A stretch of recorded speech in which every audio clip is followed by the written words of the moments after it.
अपने इस कार्यक्रम में हर वर्ष आते हैं।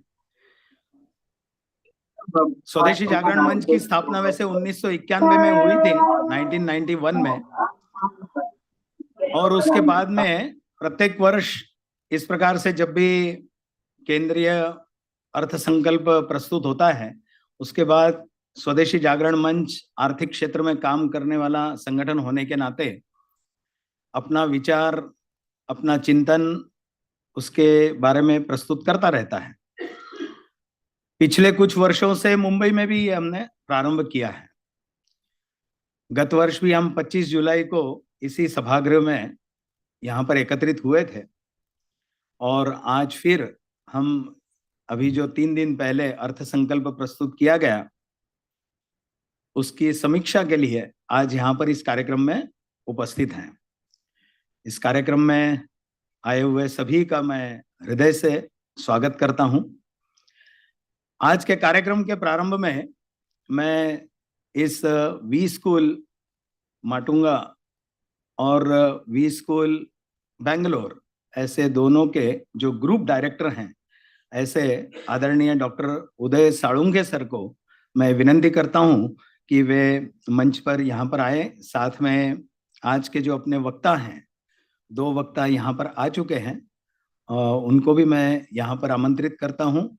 और वैसे आज के इस कार्यक्रम के अध्यक्ष इस नाते से इसी पूरे एसपी मंडली के चेयरमैन जो हैं एडवोकेट एस.के. जैन साहब, वो किसी कारण से आज नहीं पहुंच पा रहे हैं, लेकिन समय पर जिनको हम याद कर सकते हैं, ऐसे अपने मित्र और लघु उद्योग भारती के महाराष्ट्र के जनरल सेक्रेटरी ऐसे श्रीमान भूषण मर्दे जी को भी मैं विनंती करता हूं कि वे मंच पर यहाँ पर उपस्थित हों। साथ में अपने दोनों वक्ता आनंद देवधर जी और श्रीमान परेश पारेख जी, इनको भी मैं विनंती करता हूं कि वे मंच पर आएं, अपना स्थान ग्रहण करें। अभी अभी अपनी तीसरी वक्ता भी आ चुकी है, गौरी पिंपळे जी, तो उनको भी मैं विनंती करता हूं कि वे मंच पर आए। सबसे पहले जो है वो दीप प्रज्वलन करेंगे और बाद में फिर अपना आगे का कार्यक्रम प्रारंभ होगा। तो डॉक्टर उदय साळुंखे सर, भूषण मर्दे सर, गौरी पिंपळे जी, आनंद जी, परेश जी,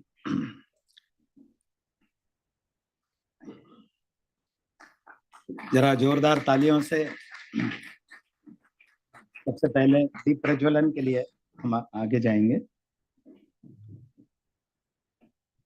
हाँ, आनंद जी पहले दीप प्रज्वलन कर लेंगे। प्रेक्षा,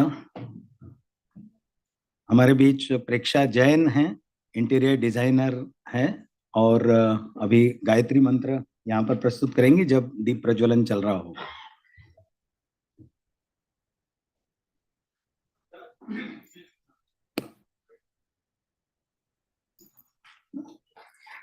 ॐ भूर्भुवस्वः तत्सवितुर्वरेण्यं भर्गो देवस्य धीमहि धियो यो न प्रचोदयात्।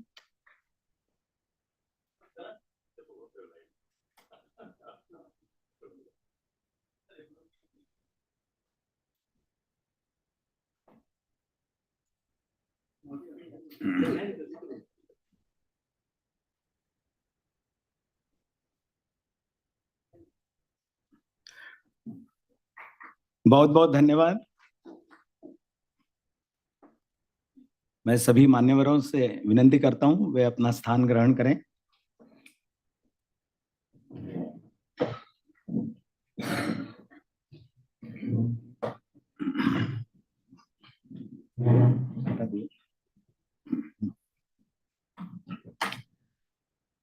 अपनी भारतीय परंपरा के अनुसार हमारे बीच जो अपने अतिथि आते हैं, वक्ता आते हैं, अपना समय निकाल करके आते हैं, अपने ज्ञान को सभी के साथ बांटने के लिए आते हैं, तो ऐसे मान्यवरों का स्वागत करने के लिए मैं यहाँ पर आमंत्रित करता हूँ अपने मुंबई के संयोजक श्री महेश बखई जी को कि वे मंच पर आएं और आज के अपने वक्ता हैं उनका स्वागत करें पुष्प और पुस्तक यानी ज्ञान की भेंट दे करके।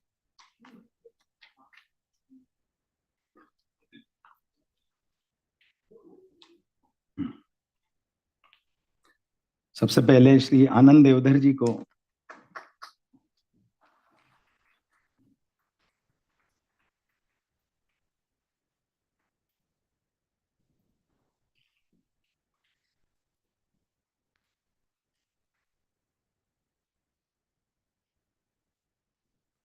श्री परेश पारेख जी हैं अपने बीच।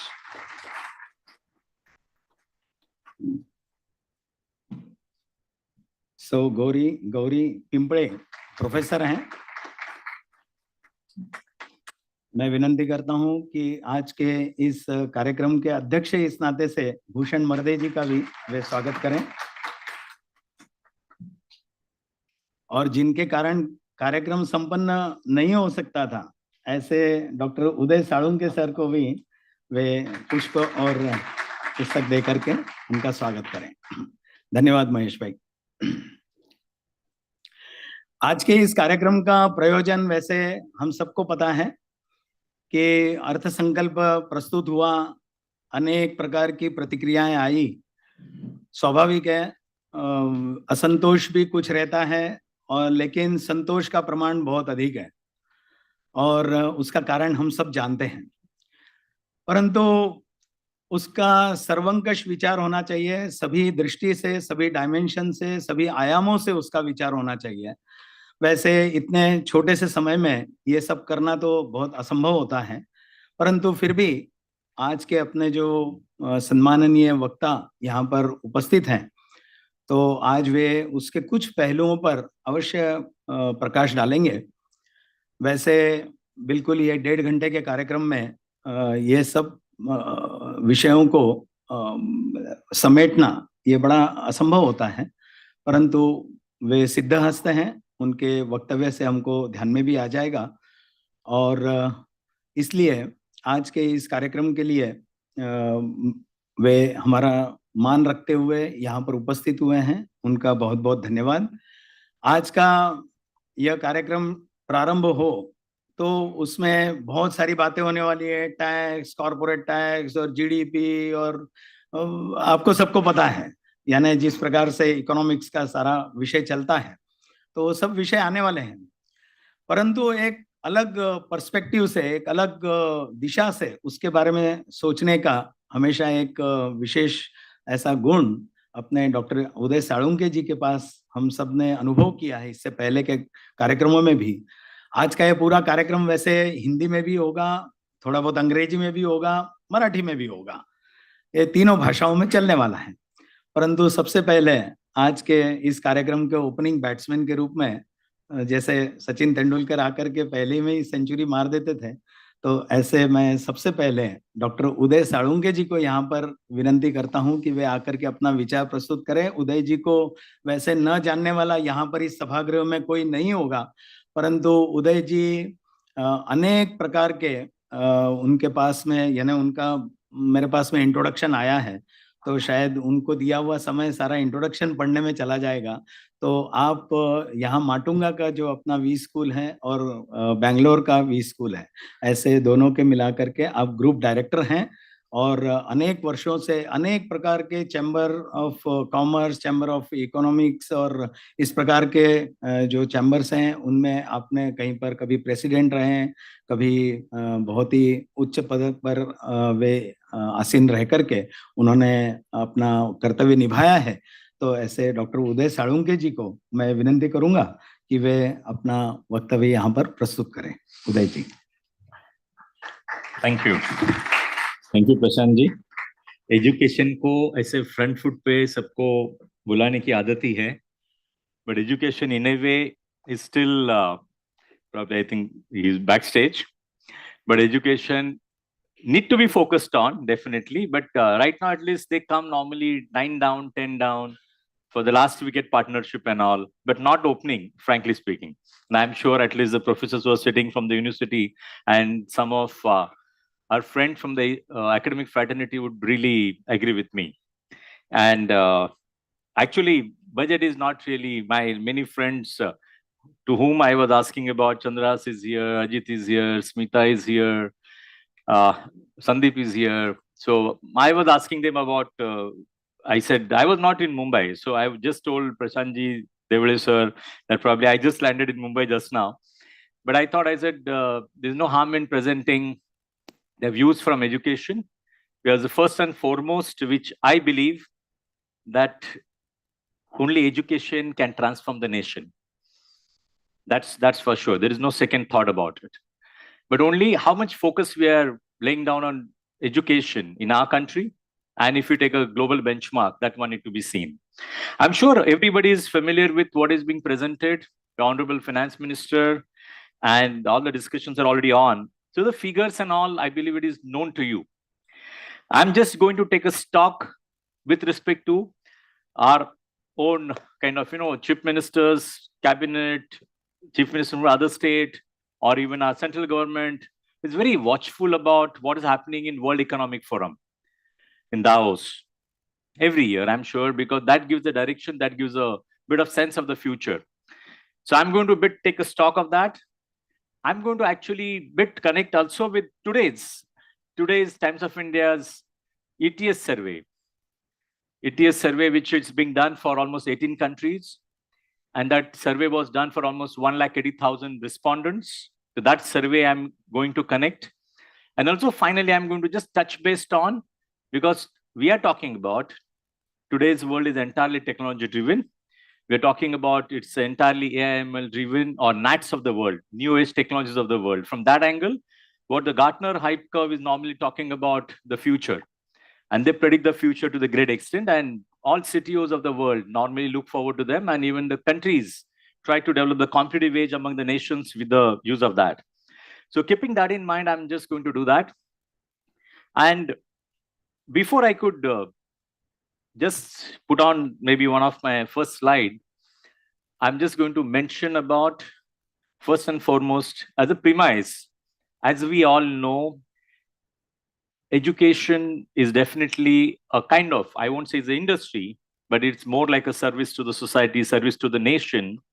Education has a long gestation period. If you see any of the top institutions of the country, be it IITs, be it IIMs, or be it even ISB, which is maybe from self-finance business school point of view, they have invested close to about 60, 70 years. It is not an overnight game. And that too with a tremendous backing from the government always. Government always taken a lot of pride in investing in them, giving them support with respect to even the partnerships, including the top of the world, be it Harvard, be it MITs, be it Stanfords of the world, giving them kind of very much on the platter, the good consulting opportunities in the nation, and many such kind of support systems which were given. And when we look at that, that really proves that the investment has gone from the government side, be it at state level, be it at central level, substantially. And how probably we are looking at scenario today. And I'll try to lay down a bit more focus from the business school point of view, because India has close to about 5,000 odd business school, including regulators driven, AICT driven, or maybe even entirely autonomous or so. So in that, you'll find close to about 90% are self-finance in India. And about 10% is probably funded by the government or central government or so. So somewhere deep down, at least I'm of the opinion, because as it was mentioned, I spent almost close to 30th year with Wellinger now, and as an alumnus as well. And after spending almost 10 years with the industry, and taking a stock of the entire landscape of India, at least I get a sense there are certain parameters which are very, very critical. Be it quality of teachers, then do we have teachers? Good quality teachers, definitely. When people are talking about we should be creativity driven, innovation driven, how far we are in that space? I'm sure this budget has mentioned about tinkering labs, subtle tinkering labs, and already started some time back this year, about 50,000 odd. So that is a good beginning at us, even school level. We will see the light of the day maybe sometime down the line. At the same time, maybe good infra. When I'm talking about Wellinger, and some of you probably have witnessed maybe not only this campus, but even our old campus in Sion, which are just about 6,000 square feet kind of campus. That was a hostel building, Ria College hostel building. And we were there in that kind of campus, and we built this in 2002, and 2002 onwards, we are here. But 1 acre. We have to play all our act within 1 acre in Mumbai, and luckily we started Bangalore campus as well. But that very different experiment of taking over 6 companies and turning around, maybe in 1.5 acres in the midst of best of the companies of the country and the globe. But yes, infra, again, pretty important area. And now in today's probably world, looking into technology-driven kind of investment. So this is kind of, basic backdrop. So I'll just move to just one of the first slide. I'm not getting into text. I'm sorry, probably you won't be put in the position, but I'll read out some of the areas which are mentioned about in this survey. And that will be backdrop, how we should leverage.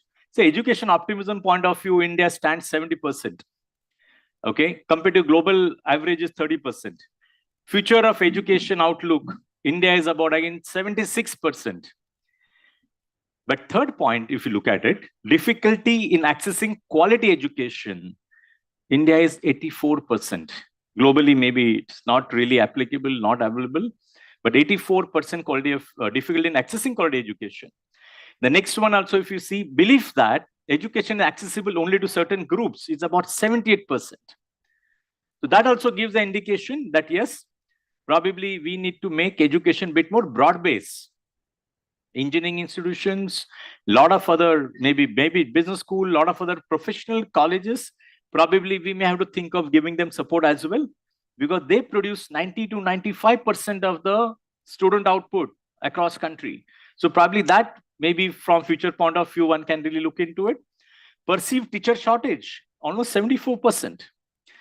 And likewise, lack of high quality educational programs as a barrier, 34%, with global average is 22%. Lack of educational students as a barrier, 29%, global average 20%. This role of non-profits in improving educational access is 26%. This is a very positive sign in India. The role of non-profits is being believed that yes, that can make wonders maybe in India.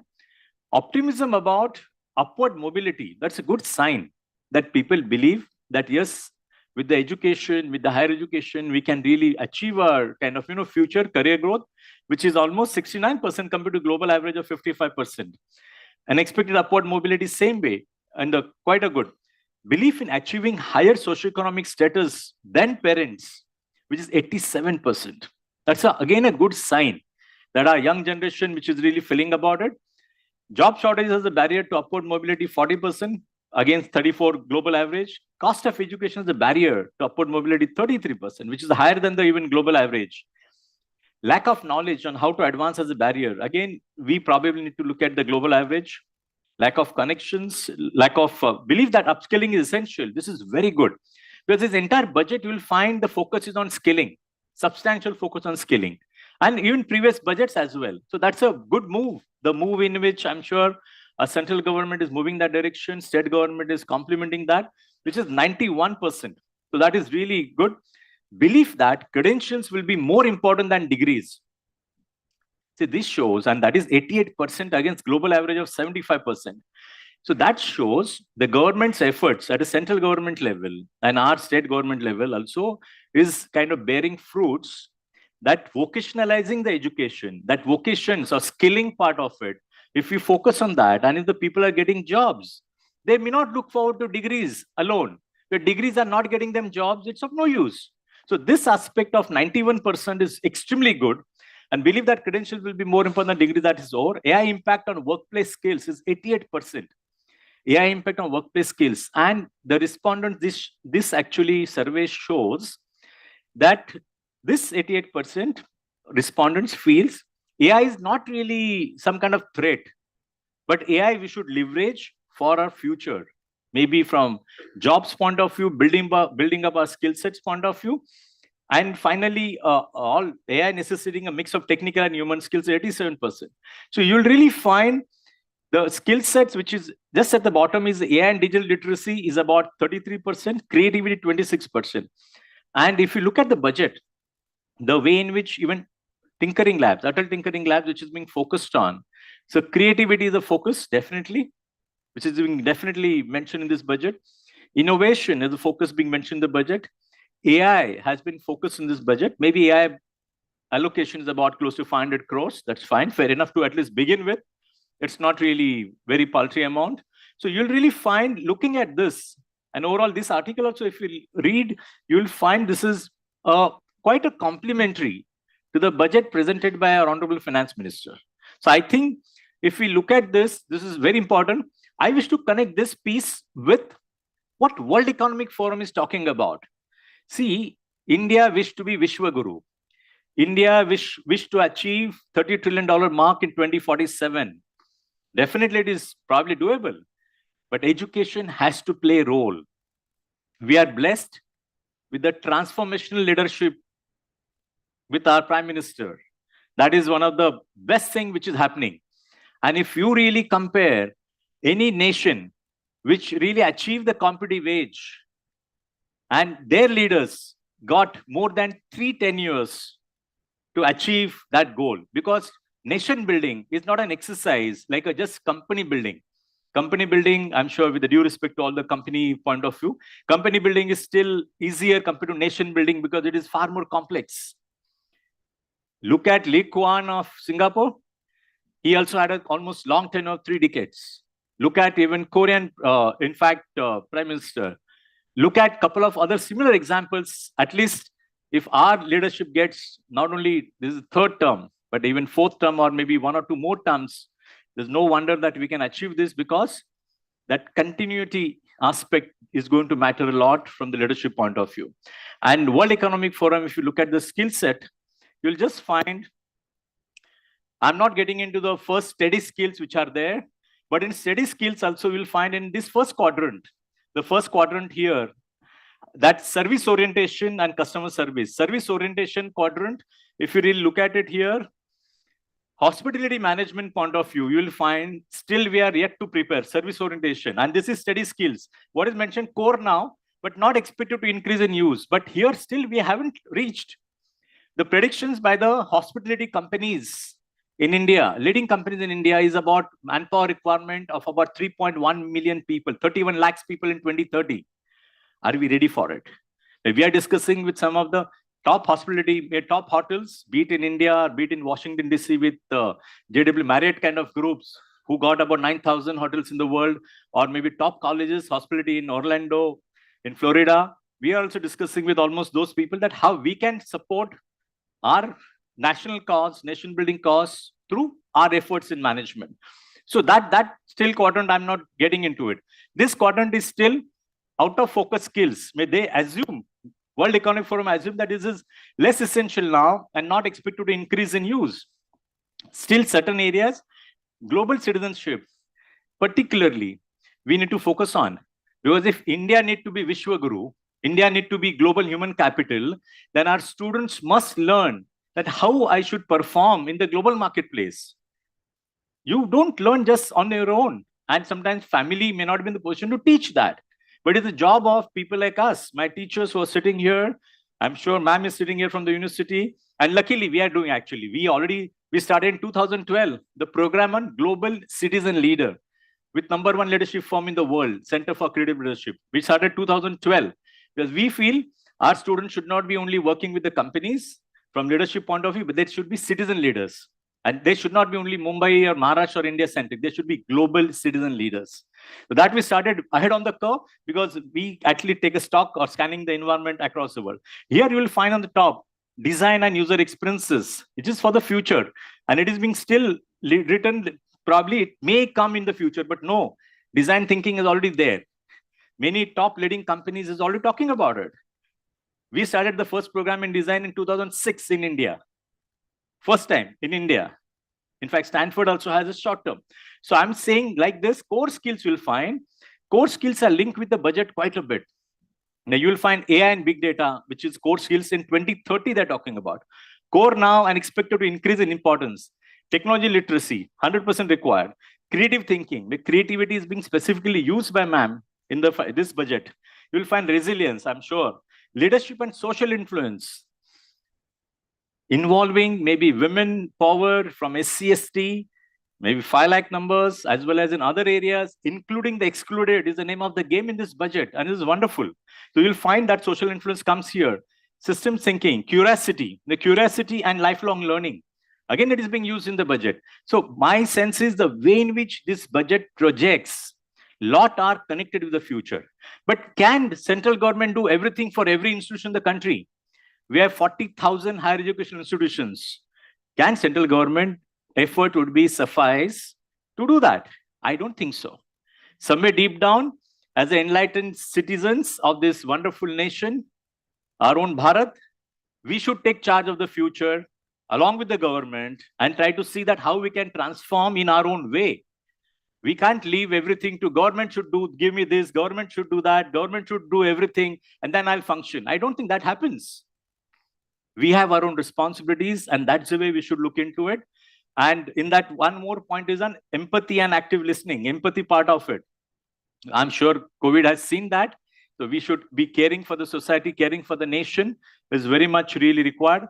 And this curve, Gartner hype curve, clearly talks about the kind of your growth, maturity, decline, and GenAI and some of the other areas. Already our IT minister made the statements after DeepSeek was announced by China that yes, we are in the pipeline. And he mentioned about 6 months. 6 months sometimes seems to be ambitious, maybe, but I'm sure if you're on the way and whatever we get to hear from the marketplace, many of the leading IITs are working on that. And I'm sure once if that succeeds, India will take a very good kind of leap in the marketplace. So that is what, and Vikasit Bharat, which we are talking about, to be in that league, and quality education is a SDG goal. And for global South, in fact, G20 point of view, Vasudhaiva Kutumbakam, already India has taken a lead. So my sense is, central government is playing the role, state government is playing the role. We as an individual citizens of this nation, we should play our individual social responsibility to reinforce this budget and achieve the desirable results better than what is being envisaged. Thank you very much. Sorry, I took a bit more time. Sorry थोडा वेळ आम्ही जास्त घेतला. या हॉलमध्ये मी 1 दिवसाचं full lectures घेतो. आता यांनी 10 मिनिटं मला सांगितल्यानंतर खूप अवघड होतं मला की लगेच थांबणं, पण थँक्यू. Sorry about it. अरे नाही वेगळं पर्स्पेक्टिव्ह. Thank you so much. या कार्यक्रमाच्या पुढच्या भागात आपण जाऊया. And now I would request Paresh Parekh ji to come forward and deliver his lecture, since his detailed introduction will be appearing over here. So I don't waste much time in just describing that or just reading it out. So I would request Paresh Parekh ji to come forward. जोरदार तालियों से जरा एक बार वक्ता का स्वागत करेंगे.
Can I see this?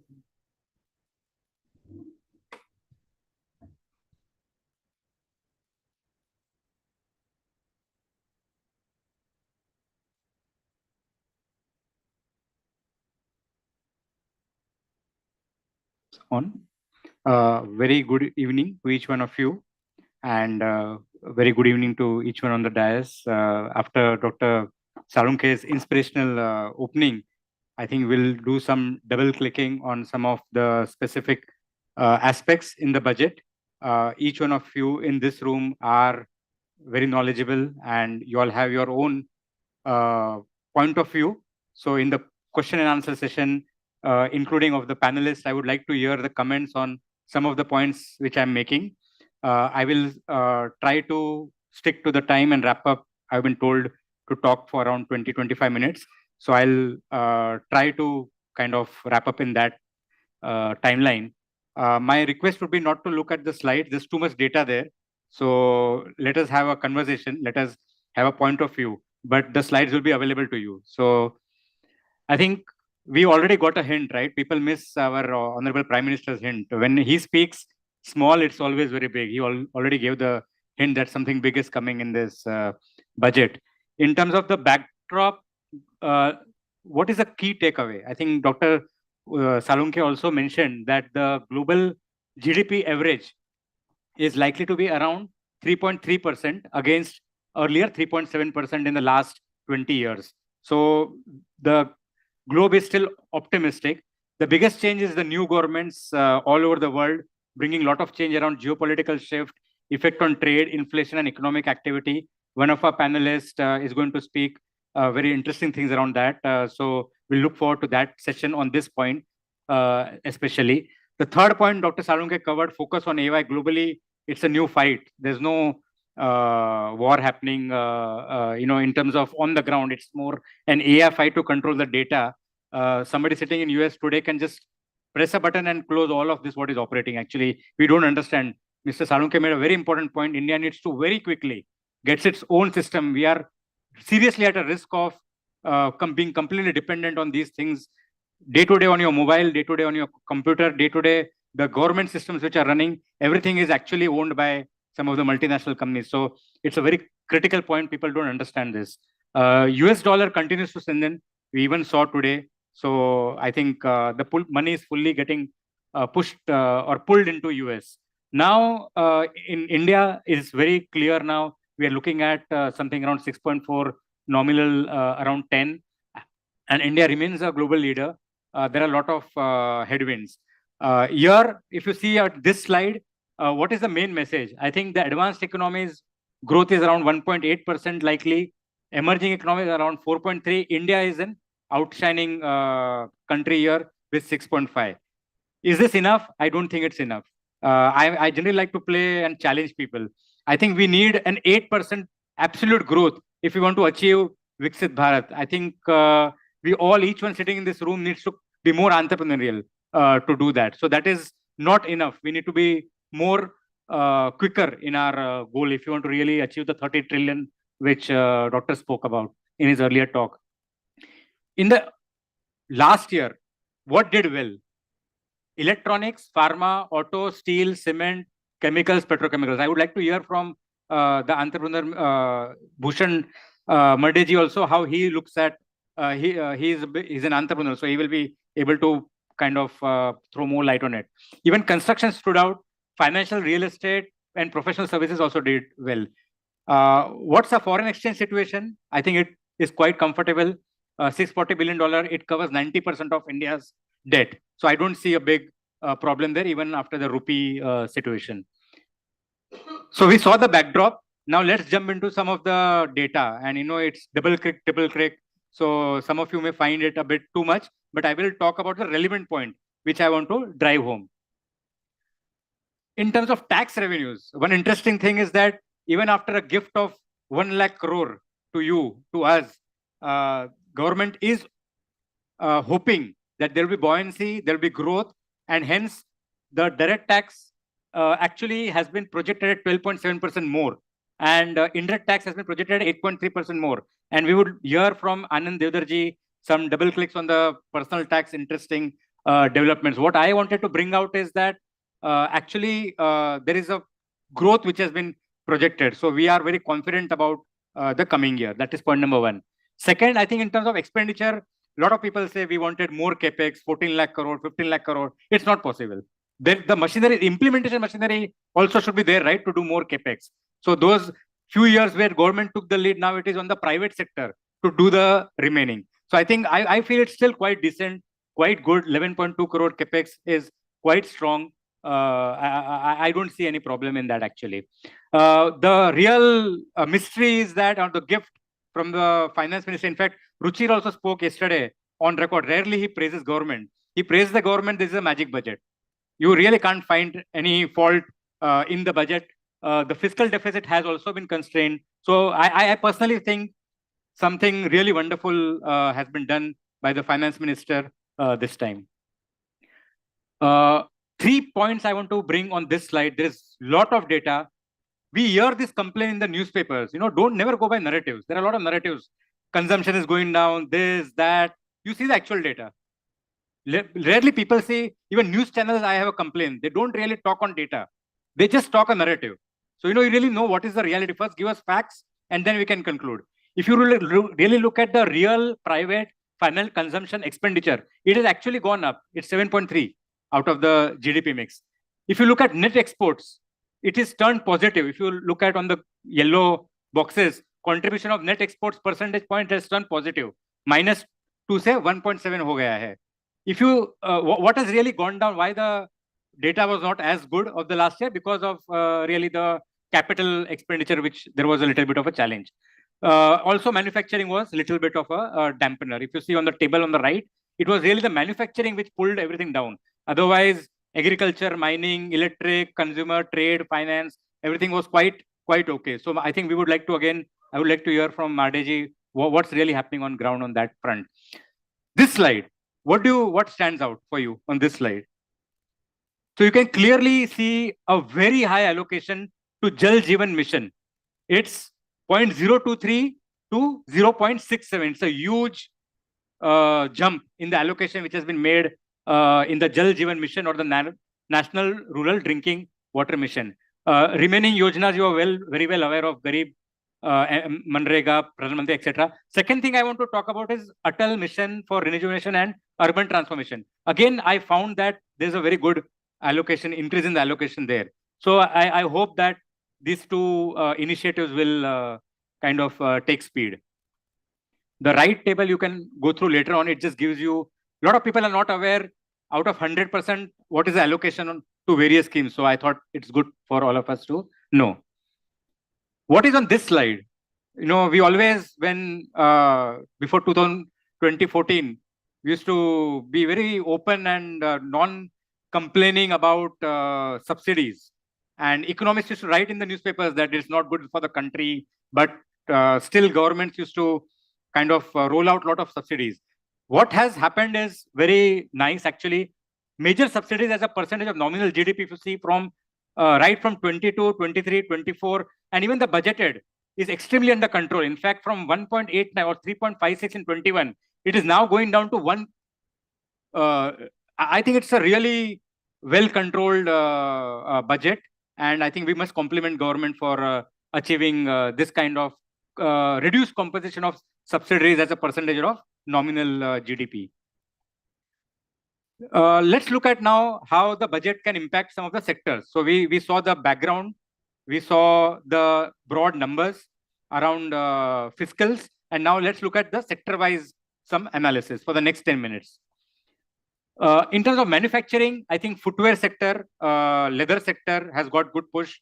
Even toy sector, I think it's like a three-way cornering. On one side, you import the custom duty or increase the custom duty to 60% because China was a major exporter to India on toys, and there's no need we need to import. So that was one way in which the government is trying to reduce the toy imports. Second way is, some of you in this room are aware of the BIS standards, whereby government wants to kind of control from where it is coming. And third is now some national action plan for encouraging making toys in India.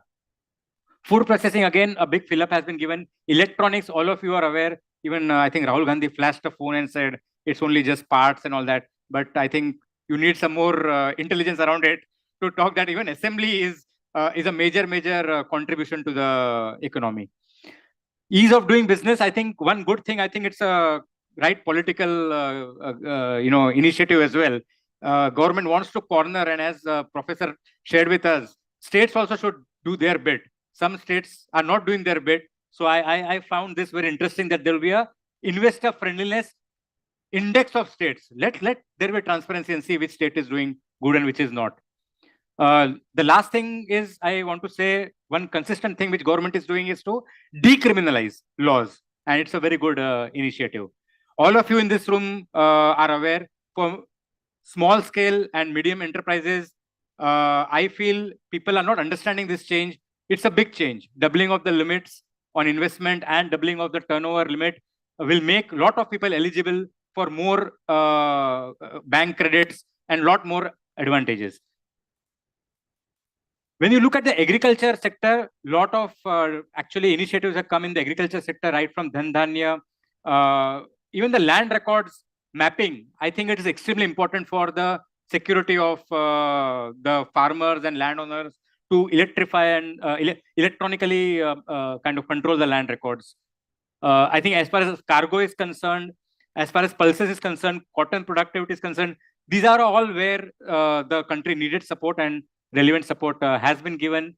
I think even for food processing, even for vegetable and fruits, I think somehow the narrative around from wheat and pulses, wheat and rice has shifted to already millets. And now from this to fruits and vegetables, I think it's just reflecting how health, the real health is coming back in focus.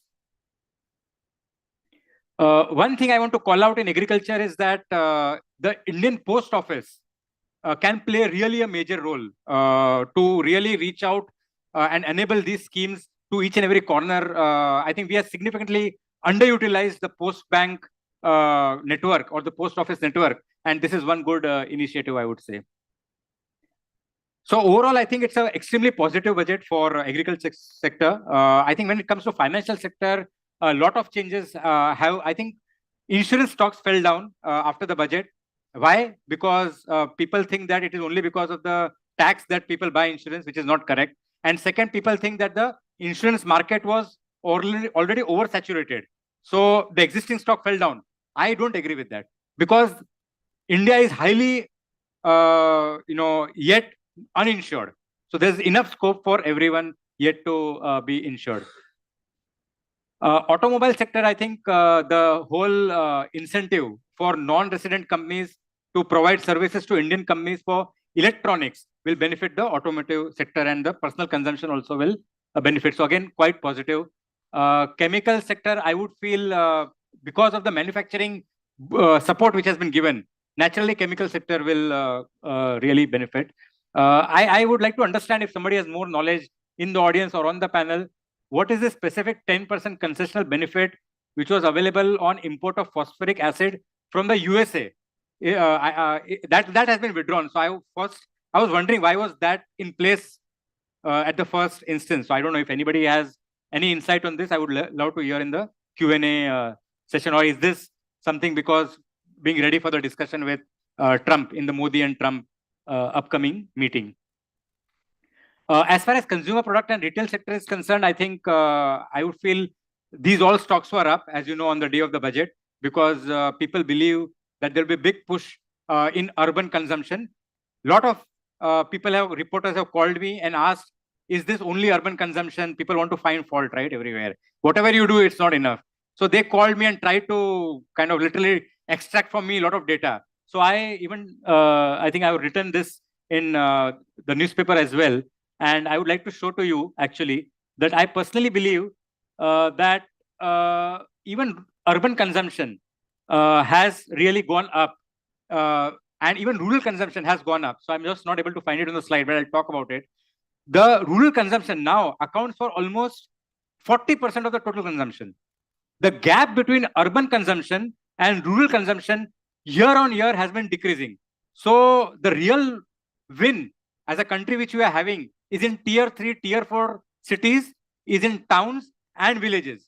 This is what is something not understood by people like us, or me at least, I would say, living in the metro. So that was one important point I wanted to say, that it's a wrong narrative which is given that this income tax will benefit only the urban people, but all the other schemes are likely to benefit rural, and therefore overall consumption, in my view, is going to increase. In terms of, I think, defense, a lot of people complained that we should do more defense expenditure. I think this is a very strong allocation to defense sector. 21% increase for aircraft and aero engines indicate, I think, that there will be acquisition of light combat helicopter and the next batch of Tejas. That is why I think this increase is there. I think in terms of infrastructure, I would particularly like to call out ship-related leasing, which can happen from the gift city, the IFSI near in the state of Gujarat. I think that is something very good benefit which has been given, and we are in front of our eyes since last 10 years, the number of airports which have gone up, and the connectivity, and each 1 rupee spent, I think the GDP growth is really very high on infrastructure. So that is, I think, is likely to continue. So that's really good news. The tonnage tax for the inland waters also is a good development. I think it's a deemed kind of a tax not linked to the income. On terms of pharmaceutical sector, all of you are aware in the room, I think the life-saving drugs and all that has been made cheaper or exempt. I would like to spend 2 minutes on media, especially a lot of people, and even a prime minister spoke about the concert economy. This is one area, because of our population, we should do more, we should focus more. I think gaming industry will gain, because now the TDS on the winnings are 10,000 per transaction and not aggregate 1 lakh. So a lot of more games can give awards which are less than 10,000 per transaction. I'm not suggesting to encourage gambling, but these small games which are there on the apps, so that may gain some traction. The deep tech fund is interesting, and tourists, I think normal tourists and medical tourism, this both I would feel can give a lot of push to the economy. Real estate, again, good push, more than one house. I think Devdarji will talk about it. But overall, I think because of this pushes, I think real estate sector also, it's a positive development. In terms of startup now, instead of the earlier governments were only extending the exemptions for 1 year. Now straight it is mentioned up to 2030. If you do a startup, there will be no tax payable in 3 out of 10 years. So I think it will encourage more startups in India. Some of you in this room are aware of the global delivery centers. 1 out of 2 global delivery centers. If there are 2 centers in the world, 1 out of 2, so 50% are in India. And I personally, last 4 years, I have worked on so many global delivery centers in Mumbai, Pune, Ahmedabad, Bangalore, and Gurgaon. I think the kind of employment which that gives is extraordinary. So I see India will continue to grow in terms of volume and even in terms of sophistication in pulling services and rendering services, including AI, data analytics, to the rest of the world. I think as far as tax is concerned, the big thing is about the personal taxation. What I just wanted to say, just to give you an idea of the scale of tax, it is 7% of the total tax collection which the government has given up. It's huge. I think we should really compliment on this one. And this is the slide which I was talking about. If you look at this slide, and if you look at the chart, not everyone can see it, so I'm sorry for it, it's down. But the gap between rural, which was 84%, has gone down to, it is literally gone down to 70%. And it is, I think, a big thing which the revolution which is happening in rural India, or the Bharat as we call.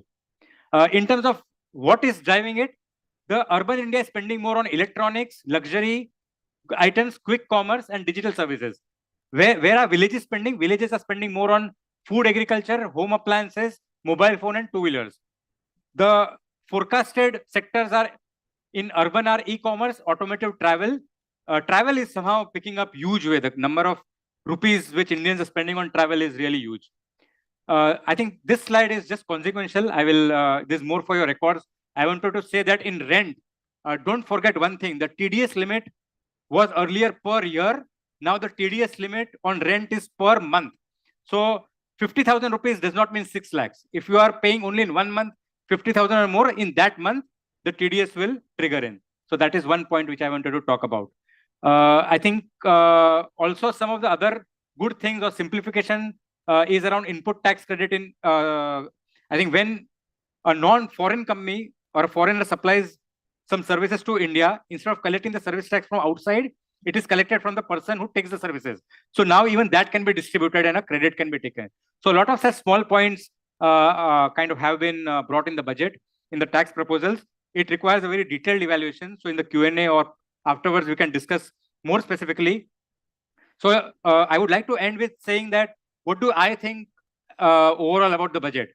So my concluding thoughts about the budget are that point number one, I think the focus is just on the right things. Agriculture, MSME, long we have ignored our real entrepreneurs in India. We have to do justice to the middle class and to the entrepreneurs who are not multinational or large conglomerates. So I think that justice I can see in this budget.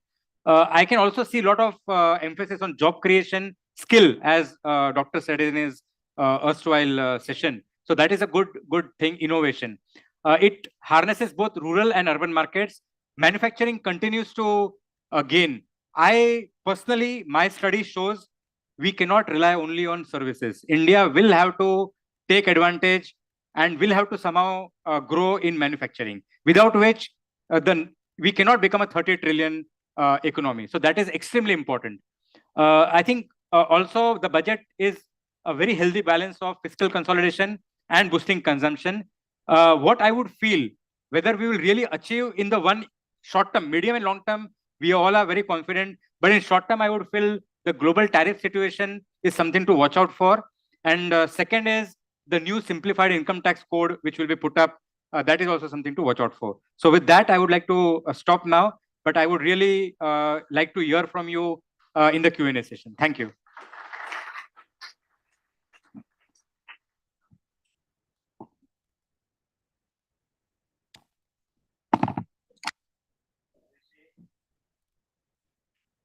एक chartered accountant क्या क्या कह सकता है और क्या बता सकता है, उसका एक झलक हमको प्राप्त हुई है। और परेश जी, इसीलिए आपको सब टीवी वाले बुलाते भी हैं, and you have been always appearing on CNBC, Times Now, and many other TV channels, and we really appreciate. And we will once again give a round of applause for his wonderful speech here. Thank you so much. एक chartered accountant को तो सुना, अब जिस व्यक्ति को यहाँ पर मैं आमंत्रित कर रहा हूँ, शायद ही कोई ऐसा एक कॉम्बिनेशन होता है जो चार्टर्ड अकाउंटेंट भी है, टीवी पैनलिस्ट भी है, बहुत अच्छा फिल्मों का जानकार भी है, वो पोर्टफोलियो मैनेजर भी है, वो मैनेजमेंट कंसल्टेंट भी है, और जितना आप बोलते जाओ वो सब है। और ऐसा कोई व्यक्ति है तो उसको हम आनंद देवधर कहते हैं। तो वैसे उनका जब परिचय यहाँ पर आएगा तो उनका नाम चिंतामण देवधर होगा, लेकिन चिंतामण कहो या आनंद कहो, दोनों का अर्थ जो है वो गणेश जी से ही संबंधित है। तो यानी आनंद का ही एक अनुभव होगा। तो मैं अब आमंत्रित करता हूँ यहाँ पर श्री आनंद देवधर जी को कि वे आए और बजट के ऊपर अपना वक्तव्य यहाँ प्रस्तुत करें। Anand ji.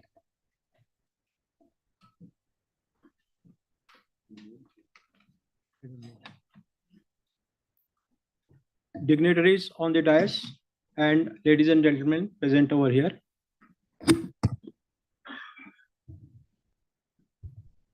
Good evening, everybody. Just now Prashant ji had said कि मुझे फिल्मों का बड़ा शौक है। उन्होंने मेरी जो तारीफ की उससे कहकर शोले का डायलॉग याद आता है, कुछ ज्यादा बोल दिए मेरे बारे में। The program begin with the mention of Sachin Tendulkar. I would also like to bring in another cricketer, wife of which had said, when she sees Sachin batting, he reminds of you. The name of the cricketer is Sir Donald Bradman. And you will ask me what relevance Donald Bradman has, because Donald Bradman never played in India. But there was one Donald Bradman who used to play at the Brabant Stadium, and his name was eminent jurist Nani Palkhiwala. I take myself back to time machine and go to early 80s when I used to go to Brabant Stadium to hear what Mr. Palkhiwala wanted to say. Vijay Merchant famously said that he is the only non-cricketer who used to pull crowds in the Brevon Stadium. Nani Palkhiwala was used to bat for industry, business, and common man. At that time, common man was the theme of the budget. He was made famous by Lakshman. That common man is now middle class. And Nani ji used to play for common man, his concerns, and equally, he used to criticize government where the criticism is absolutely necessary. He was also Sir Neville Cards. Neville Cards, only those who know cricket might be knowing, he was the greatest critic of cricket matches. What Nani Palkhiwala was to do, he used to bat for industry, business, and common man, and he used to analyze, appraise, appreciate, and give advice to the central government about the fallacies in the Income Tax Act every year. In fact, Nani Palkhiwala's speech was looked upon by the entire North Bloc with abated breath because his remarks were lapped up by everybody, those who are concerned. Now, you will ask me why I have invoked Nani ji. Because he had one famous quote ascribed to him. That quote is, "Tax evasion is reprehensible and so is excessive taxation." So he was critical about the government because of excessive taxation. Now I come back and land myself to 1st February, 3 days back, and what Nirmala Sitharaman ji had said, ki trust first, scrutinize later. This is what this policy of this government is. They intend to put a lot of faith in the common man, in the SSEs, and only if required, they will scrutinize you. Now, this theme of this budget was common man. Narendra Modi ji, a day before the budget, had said, Lakshmi ji आपको आशीर्वाद देगी, किसको? गरीबों को और मध्यम वर्गीयों को. तो उन्होंने एक हिंट दी थी क्या बजट में आने वाला है, and whatever was given in the budget was more than expected, as if Nirmala Sitharaman has scored a sixer and has thrown the ball out of the stadium. Nobody had expected that she will make the income exempt till 12 lakhs of rupees. Now, why middle class was benefited? If you look at the tax collection over last 3 to 4 years, generally what we think, these companies are making millions of rupees. They must be paying very high tax and contributing a lot to the exchequer. The things have turned. For last 3 years, non-corporate tax collection has exceeded corporate tax collection.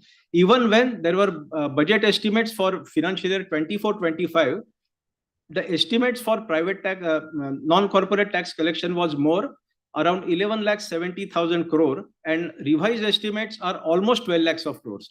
So all non-corporate SSEs have paid much more than corporate SSEs. So there was a need for the government to give something in return to the middle class. And that is why this budget had focus on middle class. 12 lakhs of rupees are exempt. Now, when we say 12 lakhs of rupees are exempt, generally we think only of salaried employees. When we think of middle class, it is only salaried employees that comes into our mind. It is not the case. There is non-middle class, non-salaried employees, middle class also exist in this country. And that middle class is small entrepreneurs and small professionals. They have also benefited out of this. Nobody is talking much about that because there is a system of presumptive taxation. A person who is earning around 2 crores of rupees per annum, and now the limit has been enhanced to 3 crores of rupees, provided that he is doing a lesser business in cash. 8% of his total turnover is presumed to be his income, and that is taxed accordingly. Now take a case of a person who is earning 2 crores and the entire of his receipts are in a digitized form. So if he is allowed to show 6% of the taxation, so 6% of 2 crores will be 12 lakhs of rupees.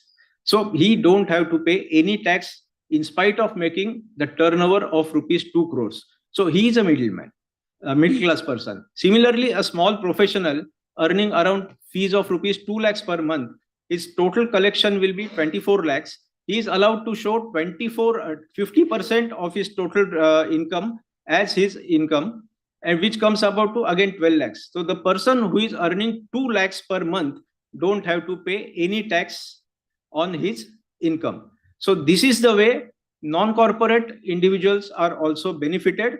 Of course, the benefit has been passed on because the relentless hard work put in by this middle class for the contribution of GDP. These small middle class entrepreneurs are a big contributor to the India GDP. Now it will have a cascading effect for which Gauri will tell you about how much cascading effect it will be in the increase of GST. Now there are certain provisions which nobody has so far discussed much more. Just now he made a brief mention about rent. Rent income, TDS provision was up to 20,000 per month and 2,40,000 per annum. It has been increased to 6 lakhs. Whom are going to be benefited? Those who have given their properties on rent. And who are the persons who give properties on rent? They are little upper middle class individuals who have their second house to be given on rent. So they are going to be benefited out of this. This additional benefit is again accruing to the middle class. Then another provision that I want to bring out is just a minute. TDS on senior citizen deposits. Senior citizens are their tax was deducted if it exceeds 50 lakhs of rupees. Now it will be deducted if it exceeds 1 lakh of rupees. So substantial amount of their deposits are not going to be tax is deducted at source. Then another sector which has been rewarded is MSME sector. MSME is actually the backbone and their supplier of goods and services to the large corporate, because MSMEs have much more employment potential. Around 94% of the employment is done through MSME and only 6% through the large corporates. So what is MSME? There have been small, medium enterprises whose turnover limit has been fixed. What government has done, it is very difficult for them to take credit from the banks because they don't have any adequate collateral. Because generally banks don't lend unless and until you offer them collateral. Government has understood this and they have devised a scheme where government will stand as a guarantor. In this budget, the limit for MSME advances has been increased from 5 lakhs to 5 crores to 10 crores. For an advance of 10 crores, they don't have to offer any collateral. Government will stand as a guarantor. Similarly, startup, all those startup, the limit has been increased from 10 crores to 20 crores. So even these startups are generally started by somebody who is educated, and those are hailing from middle class. If you say the unicorn companies, and if you go to the root of their entrepreneurs, they're all brilliant people from middle class and highly educated, and they are qualified and they need to be supported, and government has supported them.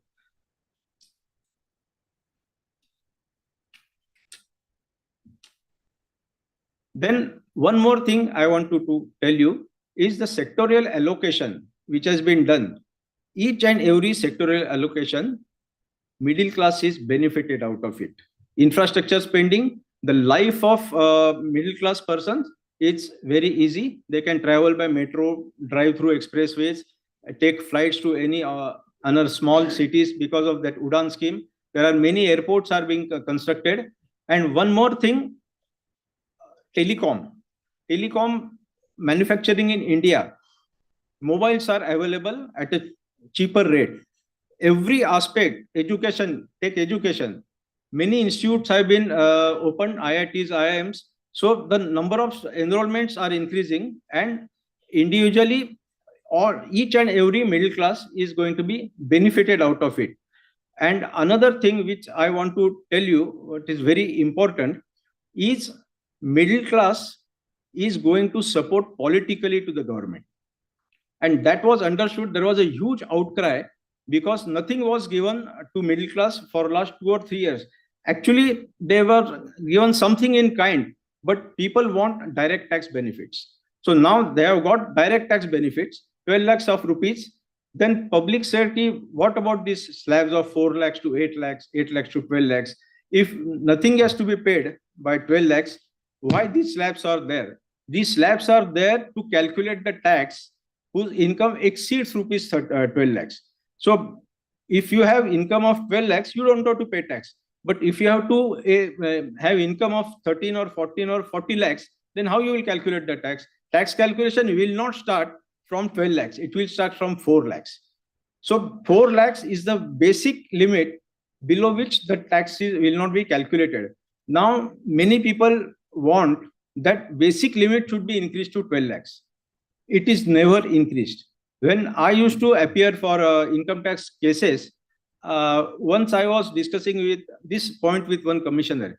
He said it will never happen. No government will increase that limit drastically. They will give you rebates, but they will not increase the basic limit because the government wants assessees to file the return, nil returns they want to file so that they are on the radar. They will give you benefit by way of rebate and not direct benefit, but by allowing them not to file the return. So now those who want to avail this benefit has to file the return, show their amount as tax payable and claim rebate under section 87A. You have to file the return. Another thing I wanted to tell you, those who have made commitment for insurance and mediclaims, they will be deprived of that investment. But this government wants to delink investment with taxation. Because you have to invest, because LIC is necessary because of the life and your successors, and mediclaim is necessary for the entire family. So they are compulsive investments. You should invest them irrespective of whether they give benefit to the tax. And other investments, I know many of my clients in the month of January, February, and March, they are hard pressed on completing that quota of 1,50,000. Now, sometimes that investment was forced investment. The concept was government को tax नहीं देना है, हम कैसा भी करके बोरो करेंगे, PPF में डालेंगे, एनएससी में डालेंगे, उनके यहाँ उनको पैसा अपने मर्जी से खर्चा करने की सहूलियत नहीं थी, because the only concept of Indian middle class was not to pay any tax. Now government has increased that limit, don't pay any tax, but don't get exemption under any section of section 80. So you take LIC policy for the safety, you take mediclaim to cover your medical expenses, but don't expect any taxation out of it. This is the delinking of investment with taxation was absolute necessary. And I'm fully supportive of the government, because what has happened in the month of March, if you want to send somebody to, you have to spend something which is, you don't have the money, your priority gets shifted. Your priority is to save tax. Now that is not required. So money is lying in your hand. So you can spend. Now the question arises is development through consumption. Increase in GDP through consumption method and through spending method on infrastructure. There has been a lot of discussion on infrastructure spending. It has been reduced, and government has given, because last year there was a hue and cry about that 11 crore, 11 lakhs, 11,111 spending on infrastructure. It was not specifically mentioned, just there was a mention about some percentage increase in the infrastructure spending. The focus was on middle class and the money which will be in the hands of middle class and how it's going to be spent. Now, when you have additional surplus, what you do, either you spend or you go to bank and deposit your money. Now, if you see the inflow of SIPs, it is now touching 25,000 crores per month. So I am doubtful, personally I am doubtful how much this extra money which is left in the pocket of a middle class person will actually go in the market and spend, and how much that person will invest in SIP. I think so. Many of them say that 20% is saving and 80% is spending. I think it will be 30% in saving and through this equity route, and 70% will be spending. Still, it will have cascading effect on the economy, and this basically additional money left in the hands of middle class will go in a long way. It will add to the GDP. How much it will add is, somebody say it will add 1% to the GDP, some say it is 0.5% to GDP. It will add definitely, because 6.5% of anything below 7 is not good to realize the dream of Vikasit Bharat. Everybody is saying it has to be 8% continuously for many years. Then only by 2027, I'm not worried about thinking of 2047. I'm just thinking of reaching number 3 by 2030. Even to reach at that point, we have to have growth of 7.5% per annum. And we have to take a jump of at least 1.25%. And I hope this additional money left in the hands of individuals will go a long way in achieving at least some part of this additional income. And there is a responsibility on the shoulders of middle class to listen to the war cry of Prime Minister that our economy should be self आत्मनिर्भर भारत होना चाहिए और विकसित भारत होना चाहिए. उसके लिए सब ने उसमें सबका साथ है, वो होना चाहिए. गवर्नमेंट कहती है सबका साथ सबका विकास, मगर अभी सबको गवर्नमेंट का साथ देना चाहिए, तभी देश का विकास होगा. और ये अभी उन्होंने तुम्हारी सुन ली. अभी आपको इंश्योर करना है कि आप टैक्स भरे और जो भी आपके हाथ में पैसा आया है वो आपके हिसाब से खर्चा करे. ऐसे गवर्नमेंट बोलते हैं स्पेंड करो, तो स्पेंड नहीं करना है. That everybody has liberty to spend his money. So overall this budget I would rate 7 to 8 on a scale of 10. Generally Nirmala Sitharaman has been criticized for many things. She is not popular among the businessmen, industrialists, and every now and then she is trolled heavily on the social media for any small slip of tongue of hers. But if you look at her ratings in last, this is I think her 8th record budget on the trot. Most of her budgets are received well by the industry and captains, economists, and her average rating must be in excess of 6.5 and 7. So she is a good finance minister. I think she is one of the best finance ministers India has ever had. And apart from, see what, and don't listen to what media narrative that she wore a Madhubani sari. I mean, what her sari has to do with the politics of Bihar?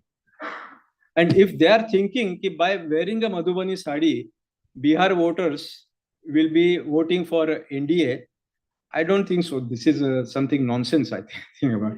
But people talk like this, loose talk hota hai, usme we have to forget, and we just have to support Nirmala Sitharaman and her policies. And definitely, she has put India on the right track. This budget is forward-looking budget. It is a positive budget. It is an industry-friendly budget. Although there may be some criticism about allocation has been reduced in this particular sector, allocation has been, but then she is at the helm. She knows the best to which sector she has to concentrate and which sector she doesn't have to concentrate. Has to give some lesser importance this year. अभी ऐसा है कि फिल्मों की बात आती है तो एक हेरा फेरी ये लफ्ज है वो गलत कनोटेशन देता है, मगर हेरफेर जो है, हेरफेर हैज डिफरेंट मीनिंग्स. हेरफेर also has a positive meaning, that is the volume and what ever you handle. एक चोरी चोरी करके फिल्म आई थी, उसमें एक गाना था, तुम अरबों का हेरफेर करने वाले राम जी, 1.25 लाख की लॉटरी भेजो अपने नाम जी. आपको सब याद होगा ये गाना, जो सीनियर सिटीजन है उनको तो पक्का याद होगा. अभी वो राम जी को रिक्वेस्ट की थी, ये सीतारामन जी ने सुनी है और 12 लाख की लॉटरी आपके नाम भेज दी है. तो अभी आप इसको अच्छे तरह यूटिलाइज करो. और 2 things are certain, death and taxes. अभी जो 12 लाख के ऊपर है उन्होंने ये याद रखना चाहिए कि टैक्स उनके लिए भरना ही है. जब तक न्यू डायरेक्ट कोड जब आ रहा है उसमें it is this budget is precursor to what will be in the new budget. There may be what she has promised ki there will be lot of reduction in the sections and a number of words also. What we need is a very simple word. Minimum amount not chargeable to the income tax. अरे ऐसा क्यों लिखते हो सीधा? सीधा लिखो ना 4 लाख तक टैक्स नहीं गिरेगा ऐसा. Why this is complications that she herself had said the wordings will be very simple and it will be very easy for everybody to understand. So let's hope and pin our hopes on in this week only. Maybe in a couple of days she will present the direct tax bill, and hopefully this budget was the last budget for which income tax was 1961 was the base. It has lived its life, and hopefully next budget, 1st February, she will present direct tax proposal based on the Income Tax Act 1925. We should wish her well, and with these words I conclude my speech.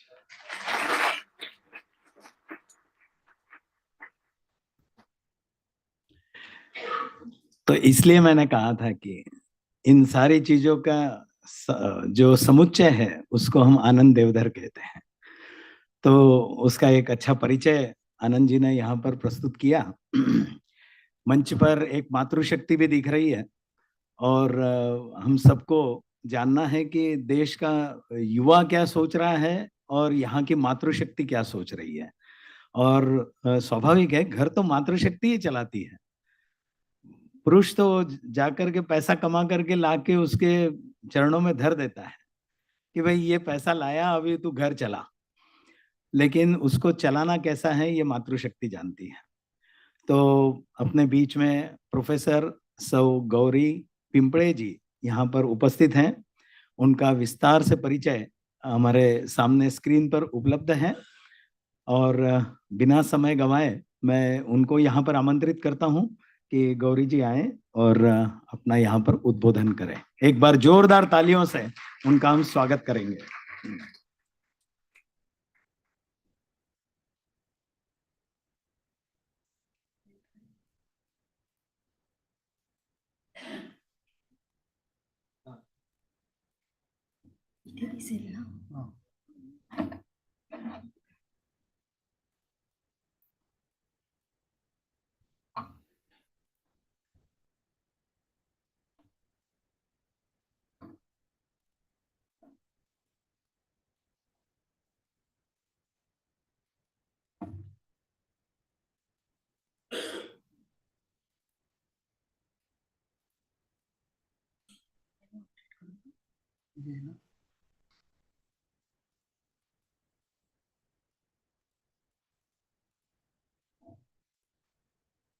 Next slide.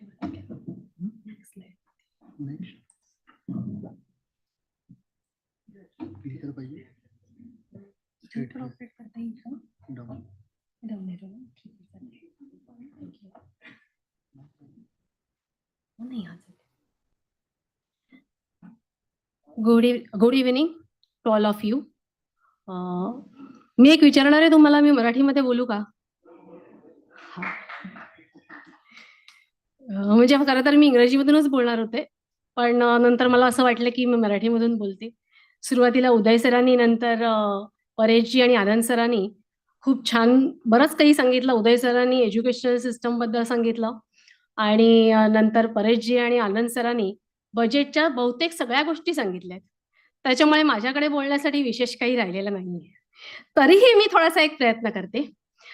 Uday sir, एक सांगायची गोष्ट अशी आहे की ह्या बजेटमध्ये Indian knowledge सिस्टमची एक डिपॉझिटरी बनणार आहे आणि म्हणून म्हटलं मी मराठीमध्ये बोलते. जर आपण भारतीय भाषांमधून इंडियन नॉलेज सिस्टमची डिपॉझिटरी बनवणार आहोत तर विचार केला जरा मराठीमधून बोलते. आपल्या समोर स्लाइड दिसते, ते हॉलिवूडचा मूवी आहे लॉर्ड ऑफ द रिंग्स, आणि बहुतेकांनी बघितलं असेल. त्याचे बरेच पार्ट्स आलेत, इंटरेस्टिंग आहे. तर त्याच्यामध्ये हा डायलॉग आहे, the world is changing, I feel it in the water, I feel it in the earth and I smell it in the air. आणि हा आत्ताच्या जागतिक परिस्थितीला अगदी अनुकूल असा आहे. म्हणजे आपण म्हणू शकतो world is changing and we are feeling it. गेल्या 100 वर्षातला जर आपण जिओपॉलिटिकल याच्यामधलं हिस्ट्री बघितली, इतिहास बघितला, तर 3 अशा वेगळ्या कलाटणी देणाऱ्या घटना आहेत. त्यातली सगळ्यात पहिली म्हणजे सेकंड वर्ल्ड वॉर नंतर अमेरिका सुपर पॉवर म्हणून उदयाला आली. दुसरी घटना अशी होती ग्लोबलायझेशन.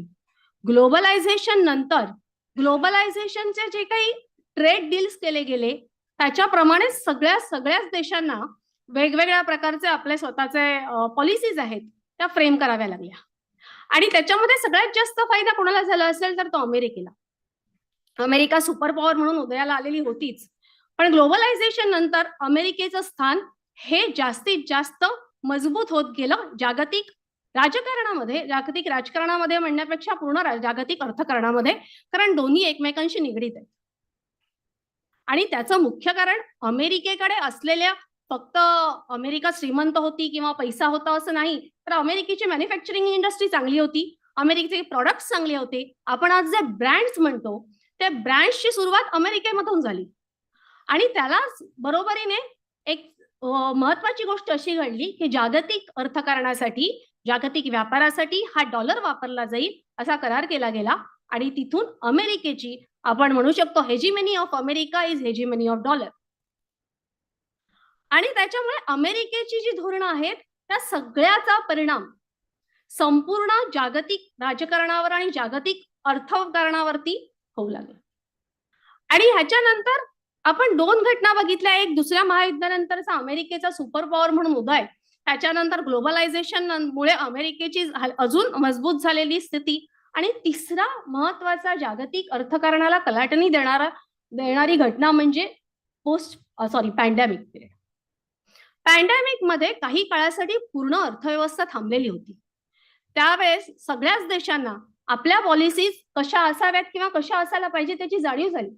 इतर देशांवरती आपण किती अवलंबून असायला हवं त्याची एक काय म्हणतो आपण काळजी वाटण्यासारखी परिस्थिती तिथे निर्माण झाली होती, पूर्ण जग थांबलेलं असताना. आणि मग पोस्ट पॅन्डेमिक पिरियड मध्ये सगळ्याच देशांनी आपापल्या पॉलिसीज बदलल्या आणि बायोलॅटरल आणि मल्टीलॅटरल ट्रिटीज मध्ये ते दिसून आलं की त्यांनी स्वतःचा नेशन फर्स्ट हे बहुतेक सगळ्या देशांनी आपल्या पॉलिसीज मध्ये अप्लाय केलं. आणि पोस्ट पॅन्डेमिक पिरियड नंतर सगळ्या इकॉनॉमिक्स रिवाईव्ह होत असतानाच रशिया युक्रेन युद्धाला सुरुवात झाली. रशिया युक्रेन युद्धाचा सगळ्यात मोठा फटका हा युरोपियन कंट्रीजला बसला, कारण ईस्ट युरोप हा जवळजवळ एनर्जीसाठी पूर्णपणे रशियावर अवलंबून आहे.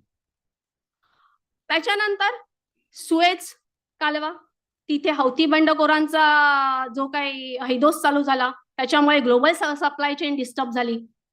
त्याच्यानंतर इस्रायल हमास, मिडल ईस्ट हा असा रिजन आहे तो नेहमीच इन्फ्लेमेटरी राहिलेला आहे जिओ पॉलिटिक्स मध्ये, आणि त्याचे परिणाम अर्थात जागतिक अर्थकारणावर होत असतात. आणि या सगळ्याचा इफेक्ट असा झाला की संपूर्ण जागतिक अर्थव्यवस्था ही ग्लोबल स्लोडाऊन तिथे झाला. सगळ्या अर्थव्यवस्था ह्या स्लोडाऊन झाल्या. आणि याच्यामध्ये आपण हा चार्ट बघूया. ग्लोबल रेट आहे ग्रोथ रेट आहे 3.2% ऍव्हरेज. ऍडव्हान्स इकॉनॉमीचा less than 2%. Emerging market and developing इकॉनॉमीचा आहे 4.2%. आणि भारताचा आहे 6.4%. So Indian economy is performing better in the world. It shows by this figure. Global slowdown आहे. पोस्ट पॅन्डेमिक नंतर पुन्हा सगळ्या इकॉनॉमी रिवाईव्ह करायला लागल्या, पण संपूर्ण जगभरात वेगवेगळ्या राष्ट्रांच्या राष्ट्राध्यक्ष पदाच्या आणि पंतप्रधान पदाच्या निवडणुका पार पडल्या. आणि त्यात एक महत्वाची, अतिशय महत्वाची जगासाठी असलेली निवडणूक पार पडली ती नोव्हेंबर 2024 मध्ये अमेरिकेची प्रेसिडेन्शियल इलेक्शन. आणि ती जगासाठी का महत्वाची ठरली तर डॉलर केंद्रित अर्थकारणामुळे अमेरिकेने घेतलेले जे काही निर्णय आहेत त्या निर्णयांचा बरा वाईट दोन्ही प्रकारचा परिणाम इतर जगातल्या अर्थव्यवस्थांवरती होत होता. आणि अमेरिका ही सुपर पॉवर होती आणि प्रत्येक ठिकाणी आपण आंतरराष्ट्रीय संघटना बघितल्या तर त्याच्यामध्ये अमेरिकेला वेटो पॉवर आहे. त्यामुळे संपूर्ण जगावरती या अमेरिकेने घेतलेल्या निर्णयांचा परिणाम होतो. आणि त्यामुळे अमेरिकन राष्ट्राध्यक्ष पदाची निवडणूक ही पूर्ण जगासाठी महत्वाची होती. अशा परिस्थितीमध्ये डोनाल्ड ट्रम्प जेव्हा कॅम्पेनिंग करत होते तेव्हा त्यांनी घोषणा दिली, make America great again. Make America great again जेव्हा त्यांना म्हणावं लागतं याचा दुसरा अर्थ असा आहे की अमेरिका ग्रेट नाही हे डोनाल्ड ट्रम्पने इनडायरेक्टली कबूल केलं. आणि मग आता ग्रेट करण्यासाठी काय तर ते त्यांच्या निवडणुकीच्या कॅम्पेन मध्ये म्हणत होते की अमेरिकन इकॉनॉमी मी रिवाईव्ह करीन खूप चांगल्या प्रकारे. अमेरिकन इकॉनॉमी रिवाईव्ह करणार जेव्हा त्यांनी 20 जानेवारीला शपथ घेतली तेव्हाही त्यांनी पहिल्याच दिवशी सांगितलं की मला अमेरिकेला मॅन्युफॅक्चरिंग हब बनवायचंय.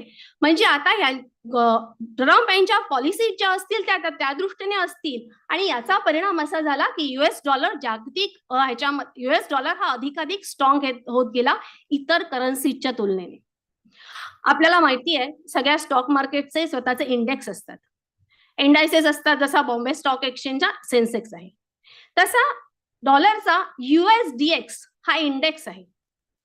आणि जसं ट्रम्पनी अमेरिकन इकॉनॉमी रिवाईव्ह करणार असं म्हटलं तेव्हापासून डॉलर हा वाढताच आहे.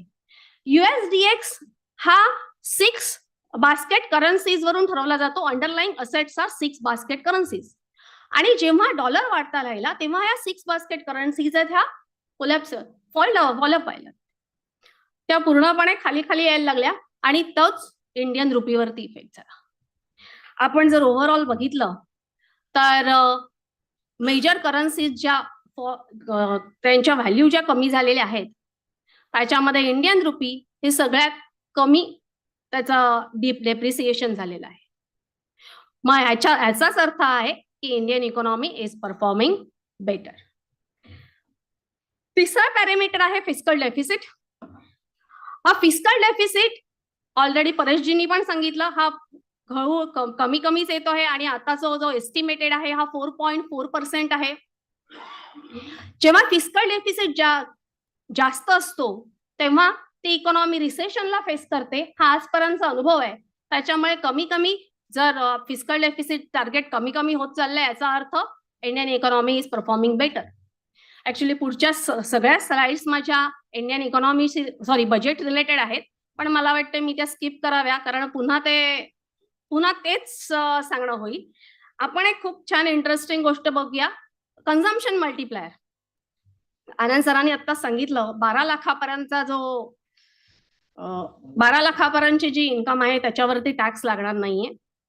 तर तेव्हाच अर्थमंत्री निर्मला सीतारामन यांचं जे भाषण चालू होतं तेव्हा त्या सगळ्यात शेवटी म्हणाल्या की 1 लाख कोटीचा जो गव्हर्नमेंटला रेव्हेन्यू मिळणार होता इन्कम टॅक्स मधून तो आता मिळणार नाहीये.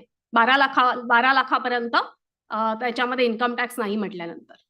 आता हे 1 लाख कोटी आहेत म्हटल्यानंतर त्याच्यामध्ये साधारण सेव्हिंग रेट हा भारताचा 2023च्या डेटाप्रमाणे 18.73% आहे. आपण तो राऊंडेड ऑफ केला तर 20% झाला. म्हणजे 20% हा सेव्हिंग रेट आहे, 80% कन्झम्पशन मध्ये येणार, 80% वापरला जाणार. म्हणून मार्जिनल प्रोपेन्सिटी टू कन्झ्युम 0.8 आणि कन्झम्पशन मल्टिप्लायर असतो. Consumption multiplier is reciprocal to saving rate. त्यामुळे accordingly consumption multiplier we will get the answer 5. म्हणजे कन्झम्पशन 5 लाख कोटी रुपयांनी वाढणार आहे. आणि 2025 सालचे GDP आपण बघितला तर 185 लाख कोटी हा GDP आहे. 5 लाख कोटी डायरेक्ट कन्झम्पशनचे ऍड झाले. म्हणजे जीडीपीचा फॉर्म्युला माहिती असेल बहुतेक, C+I+G+X-M. Consumption, investment, government expenditure सगळं ऍड होतं आणि export minus import. Consumption direct 5 lakh कोटींनी वाढणार आहे. 5 लाख कोटी 185 लाख कोटींवरती कम्पेअर केल्यानंतर 2.70% वाढ दिसते. आणि estimated growth in GDP 6.3% to 6.8% सांगितलेलं आहे त्या दिवशी बजेटच्या दिवशी. आपण कन्झर्वेटिव्ह आकडे घेऊ, 6.3% घेतलं आणि 6.3% मध्ये 2.7% हा 5 लाख कोटी कन्झम्पशन एक्स्ट्रा होणार आहे त्याचा घेतला तरी 9% होतो आहे जीडीपी ग्रोथ रेट. म्हणजे आपण सहज म्हणू कन्झर्वेटिव्ह आकडे जरी घेतले तरी 8%पेक्षा जास्त आहे. आणि विकसित भारत हे स्वप्न पूर्ण करण्यासाठी आपल्याला 8%पेक्षा जास्त जीडीपी ग्रोथ रेटची गरज आहे आणि ते बहुतेक आपण पुढच्या फायनान्शियल इयर मध्ये फुलफिल करू. तर आपण फक्त एवढंच नाही तर आपण इंडियन इकॉनॉमी स्ट्रॉंग करत पुढे चाललो. इन्फ्रास्ट्रक्चर आणि सगळ्या गोष्टीवरती जो गव्हर्नमेंटने इन्व्हेस्टमेंट केलेली आहे त्याचा फायदा फक्त तेवढ्याच फायनान्शियल इयरसाठी नाही तर पुढे येणाऱ्या बऱ्याच मोठ्या काळासाठी होणार आहे. त्याच्यामुळे जे विकसित भारताचं स्वप्न आपण 2047 साठी मध्ये बघत आहोत ते पूर्ण होणं सहज शक्य आहे.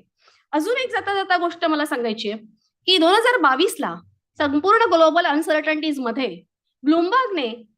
ब्लूमबर्ग ही फायनान्शियल सर्व्हिसेस मधली फार मोठी कंपनी आहे, माहिती असेल बहुतेकांना. ब्लूमबर्गने एक सर्वे केला होता, एक रिपोर्ट पब्लिश केला होता, कोणकोणत्या देशामध्ये रिसेशन येईल आणि ते किती असेल. 2022लाही त्यांनी सांगितलं होतं की भारतामध्ये रिसेशनची शक्यता 0% आहे. आणि एक 21 फेब्रुवारी 2024ला जो नवीन सर्वे आला त्याच्यामध्येही भारतामध्ये रिसेशनची शक्यता ही 0%च वर्तवलेली आहे. जर्मनीमध्ये 73%, Italy 65%, UK 53%, New Zealand 50%, Canada 50%, US 45%. आणि US इकॉनॉमिस्ट पण म्हणतायत की US मध्ये रिसेशन येण्याची शक्यता आहे. आणि या सगळ्या पार्श्वभूमीवर भारतीय अर्थव्यवस्था अतिशय चांगलं, अतिशय उत्तम कामगिरी करत आहे. आणि जे बजेट आता जे सादर केलेलं आहे निर्मला सीतारामन यांनी, हे अर्थव्यवस्था अधिकाधिक मजबूत करण्यासाठी केलेलं आहे.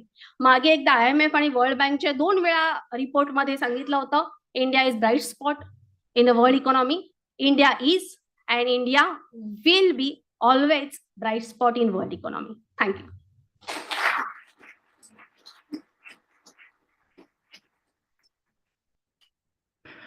खूप खूप धन्यवाद गौरीताई. अत्यंत सोप्या शब्दांमध्ये आणि अगदी सगळ्यांनी मन लावून आपल्या भाषेत कोणीतरी बोलताय. आणि अर्थसंकल्पासारखा इतका किचकट विषय आणि तो आपल्या भाषेत जर कोणी सांगायला बसला आणि ती कोणी गृहिणी जर सांगत असेल तर त्यापेक्षा चांगला दुग्ध शर्करा योग कोणताही नसू शकतो. तर खूप खूप धन्यवाद गौरीताई.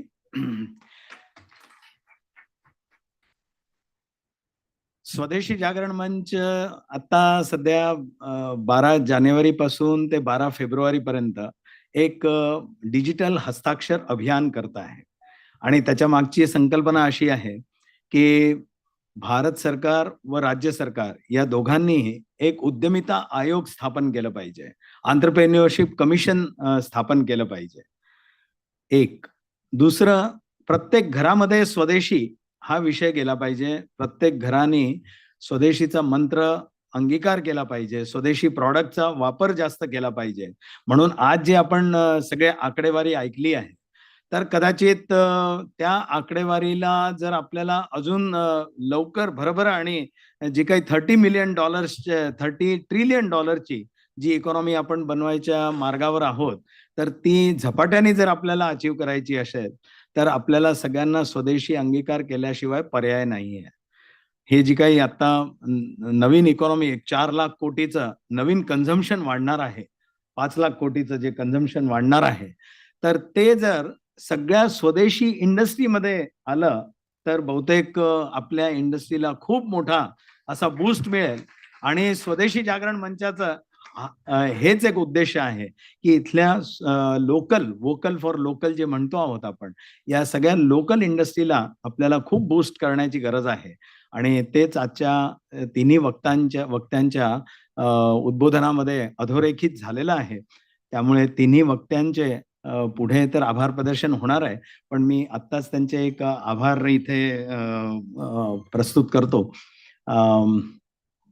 यापूर्वी की आपण आता आपल्या या कार्यक्रमाच्या अंतिम टप्प्यामध्ये आहोत आणि त्याआधी स्वावलंबी भारत अभियानाच्या माध्यमातून जे काही विविध संस्था बऱ्याचशा कामामध्ये आणि बऱ्याचशा नवीन नवीन योजना घेऊन आणि भारताची जी काही सब इकॉनॉमी ही महाराष्ट्राची आपल्याला $1 ट्रिलियन करायची आहे.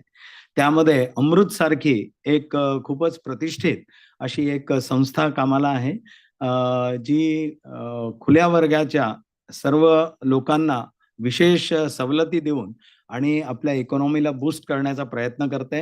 तशीच मराठा समाजाकरता अण्णासाहेब पाटील हे पण एक मोठी संस्था कामाला लागलेली आहे. अशा बऱ्याचशा संस्था या क्षेत्रामध्ये काम करते आहे आणि आपण सर्वांनी त्याचा उपयोग करून आणि आपल्या सर्व बांधवांना याचा अधिकाधिक लाभ घेण्याकरता म्हणून प्रोत्साहित केलं पाहिजे. आपल्या या कार्यक्रमाच्या अंतिम टप्प्यामध्ये आजच्या आपल्या या कार्यक्रमाचे अध्यक्ष म्हणून तसे ॲडव्होकेट SK जैन साहेब यांनी मान्यता दिली होती, पण काही कारणास्तव ते काही इथे पोहोचू शकले नाही. त्यांनी दिलगिरी व्यक्त केलेली आहे.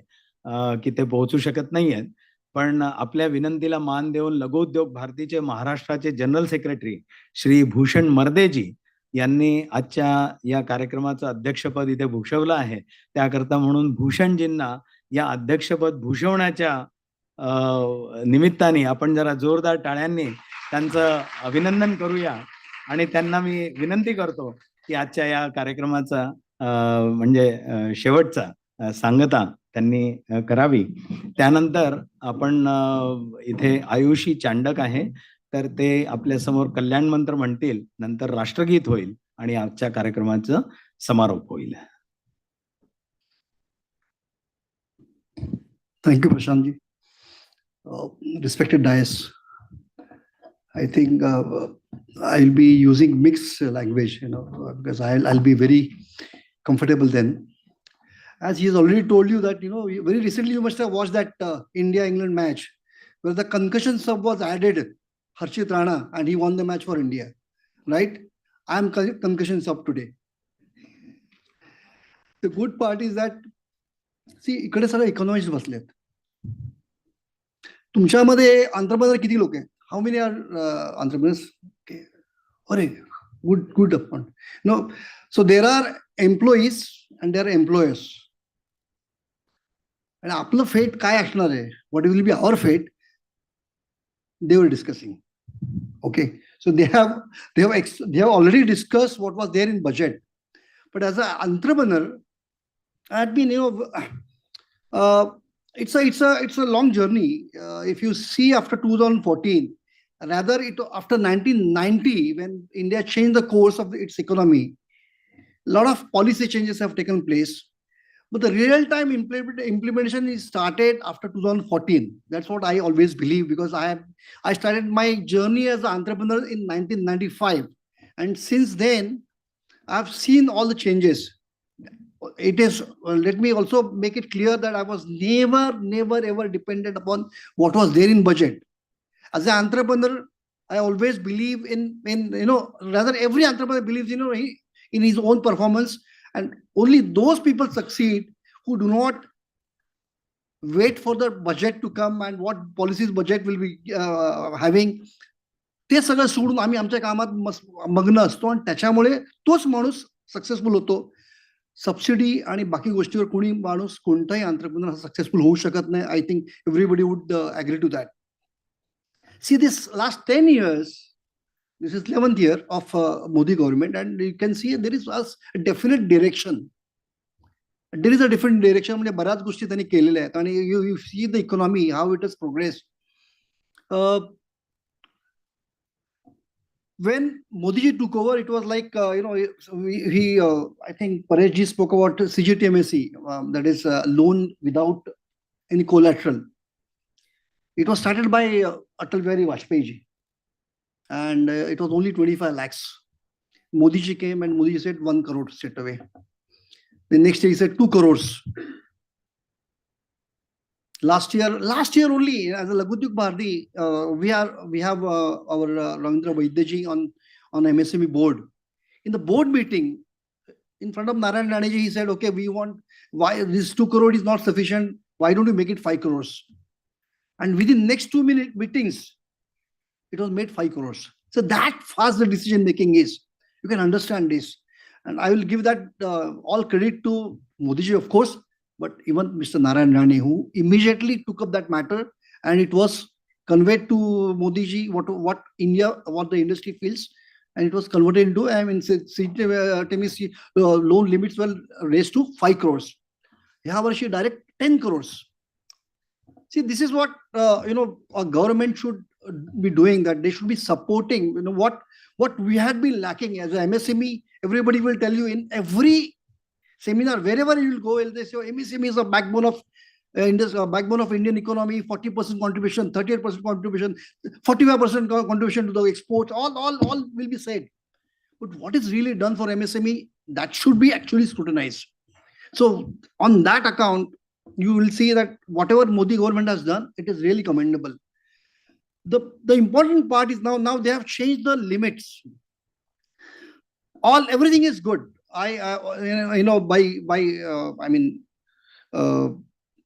Anand Devdarji has explained there are employers and employees. The middle class, there are only two categories in middle class.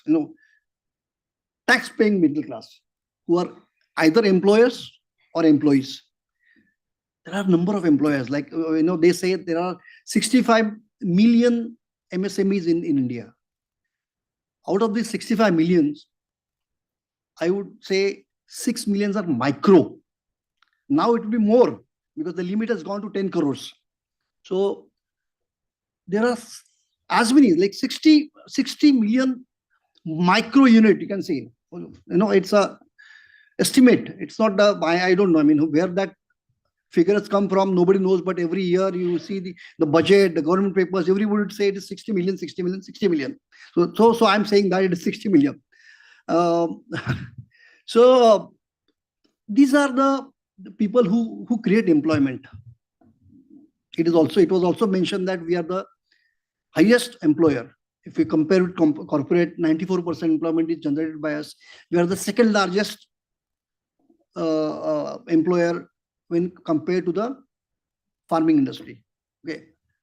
So when this limit of income tax was raised from 7 lakh to 12 lakh, it is going to add some cash to the entrepreneur, which is very important, because what we lack is we don't have money for growth.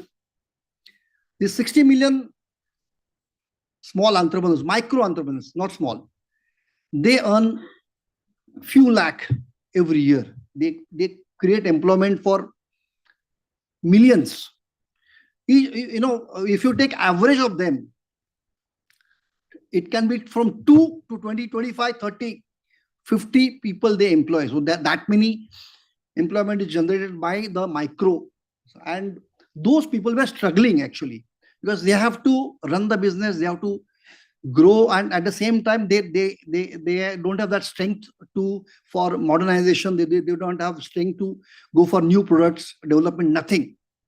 Now this tax benefit would definitely give them some respite there, which I really appreciate. At the same time, when we talk about Indian economy, we are talking about reaching 1 trillion for Maharashtra, and to be in number 3 by 2047 or 2023, right? With that growth, when it will be possible, it is only when, like Pareshji has mentioned, manufacturing sector has to grow. And manufacturing sector is contributing almost 16% to the GDP, Indian GDP, whereas out of which MSMEs contribute only 6%. Now you can understand. This has to change. And any strong economy will, if you consider any strong economy globally, like Germany and all, where the contribution of, even with China, the contribution of the MSME is more than 25%. So what India has to achieve is to that level. To reach there, what we need is to support the micro. There are policies are made. This government is definitely on a good path, but implementation of the policy is my worry. Honestly, as an entrepreneur, I'm worried there. It's like we are still going through that. We have to give away that what you call is red tapeism, or the bureaucratic hold which they have on entire industry or on the economy, which we have to do away with that.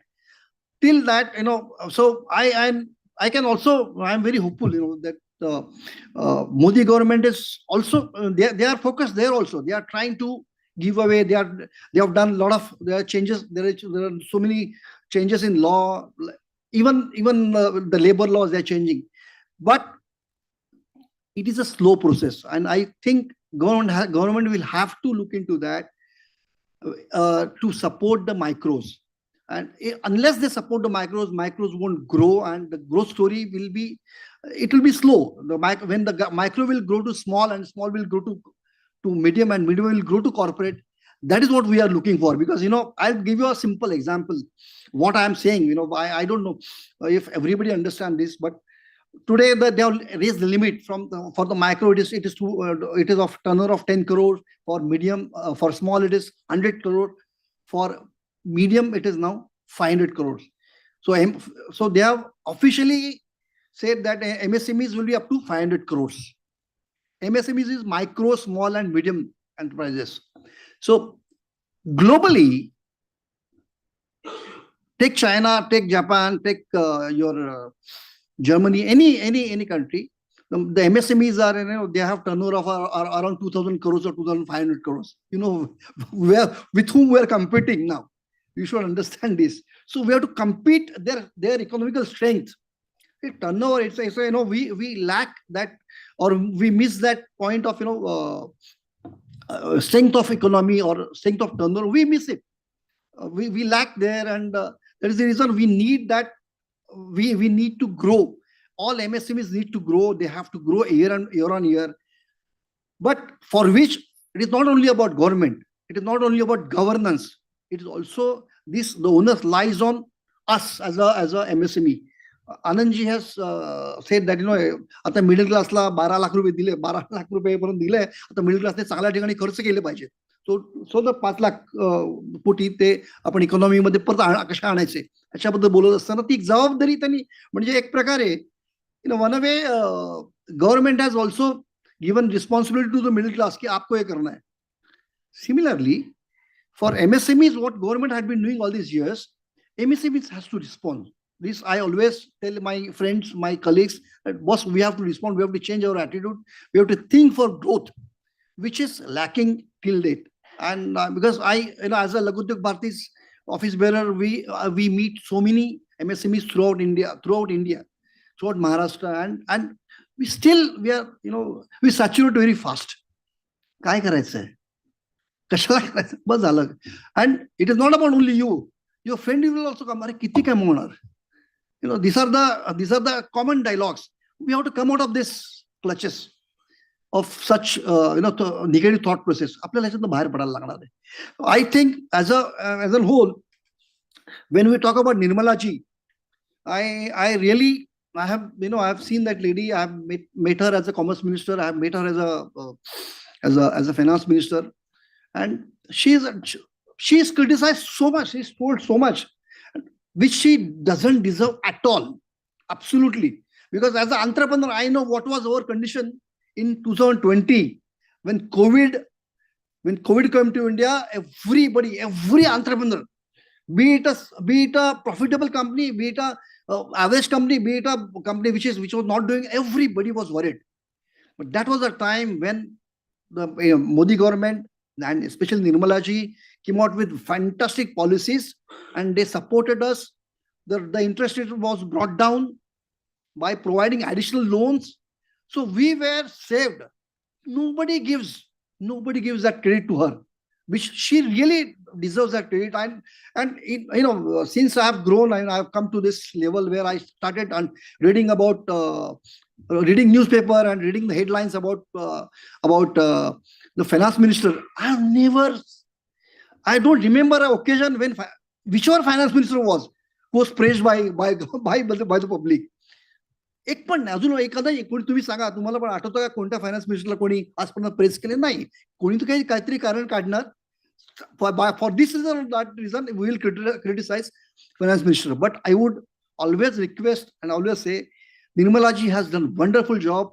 She has really led it from front. Only maybe she may not be communicating with the media, and she has got a problem with her Hindi.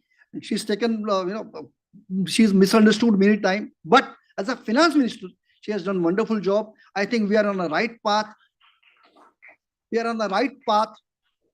Onus lies on us. As an entrepreneur, I would always say, we want government to take care of micros.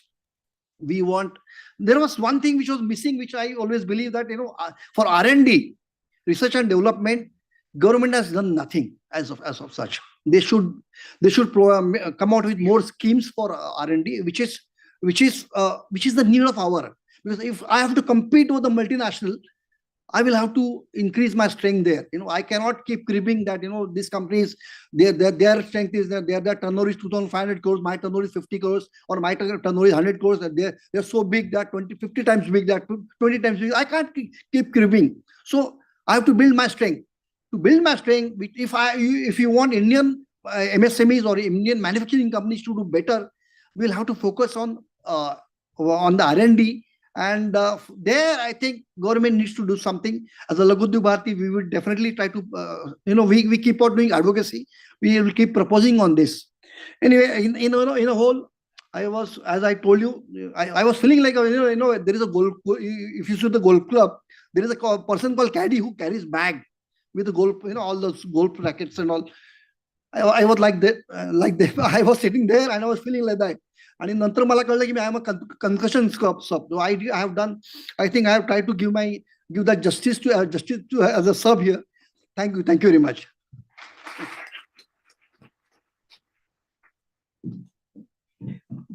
Yes, sir.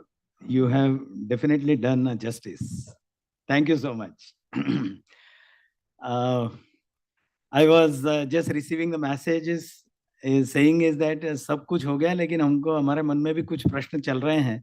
So why don't you give some time for the question answer session? So I think we will quickly take 2 or 3 questions, and then we will go for the concluding program. So if anyone has some question, please ask very, very frankly, without any hesitation.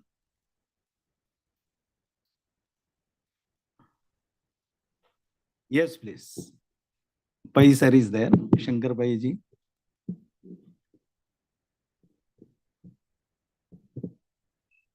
I am repeating the question raised by our Laghu Udyog Bharati head. आपण दोनदा जिंकलो आहे. निर्मला सीतारामने आपल्याला एकदा जिंकला आणि तुम्ही सर्वांना जिंकलं. तरी सुद्धा एक प्रश्न आहे की whether we need to do something for taming the bureaucracy.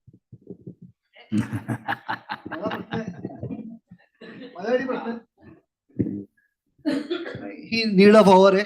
म्हणजे महाराष्ट्राला पण समजा 1 ट्रिलियन इकॉनॉमी करायची असेल, तुम्हाला मी आकडेवारी सांगतो. महाराष्ट्रात कॉन्ट्रीब्युशन आहे आता 80 बिलियनचं MSMEचं, which has to raise to 240 billion. तिप्पट करायचं आहे आणि जवळजवळ 260% वाढवायचं आहे. 1 ट्रिलियन करायचं असेल तर महाराष्ट्राला. ही महाराष्ट्रातली परिस्थिती. आपण म्हणजे we are in Maharashtra, so we should say that.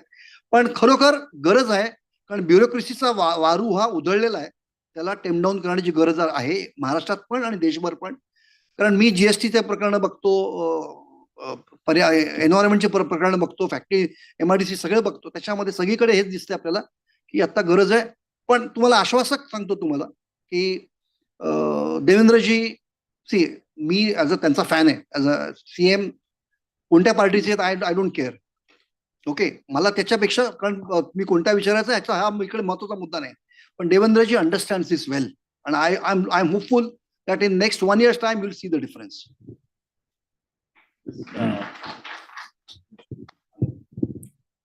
Hello. नाही, तुम्ही आता प्रश्न खरोखर नाही दॅट्स ओके. तुम्ही आता प्रश्न खरंच चांगला विचारला. पण सेंट्रल गव्हर्नमेंट तुम्ही आता बघाल तर other than even all ब्युरोक्रॅट्स coming through IAS, IPS, IRS, IFS channels, त्यांनी लॅटरल एंट्री चालू केली आहे. आणि लॅटरल एंट्री मध्ये इनफॅक्ट आता special chief economic adviser Sanjeev Sanyal is lateral entry. He was investment banker, he is a historian. आणि तशी बरीच चांगली लोक ऑलरेडी त्यांनी घ्यायला चालू केलेली आहेत. मला वाटतं this is a good beginning. पण ते ओव्हरनाईट, जसं आपण नेहमीच म्हणतो ना, ओव्हरनाईट ह्या गोष्टी हे करणं, डिस्टर्ब करणं होणार नाही. पण ग्रॅज्युअली होईल आणि ती पद्धत ऑलरेडी चालू झालेली आहे. Hello. Just adding to what Mr. Salunke has said, everybody knows Ashwini Vaishnav and what caliber he possesses. He retired from Siemens. He started his own company, and from there he was picked up and given excellent portfolios, and his performance is simply terrific.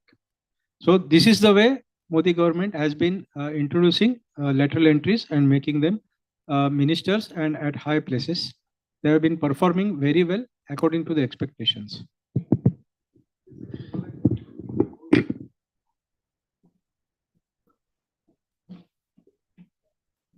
Mic दे जरा please.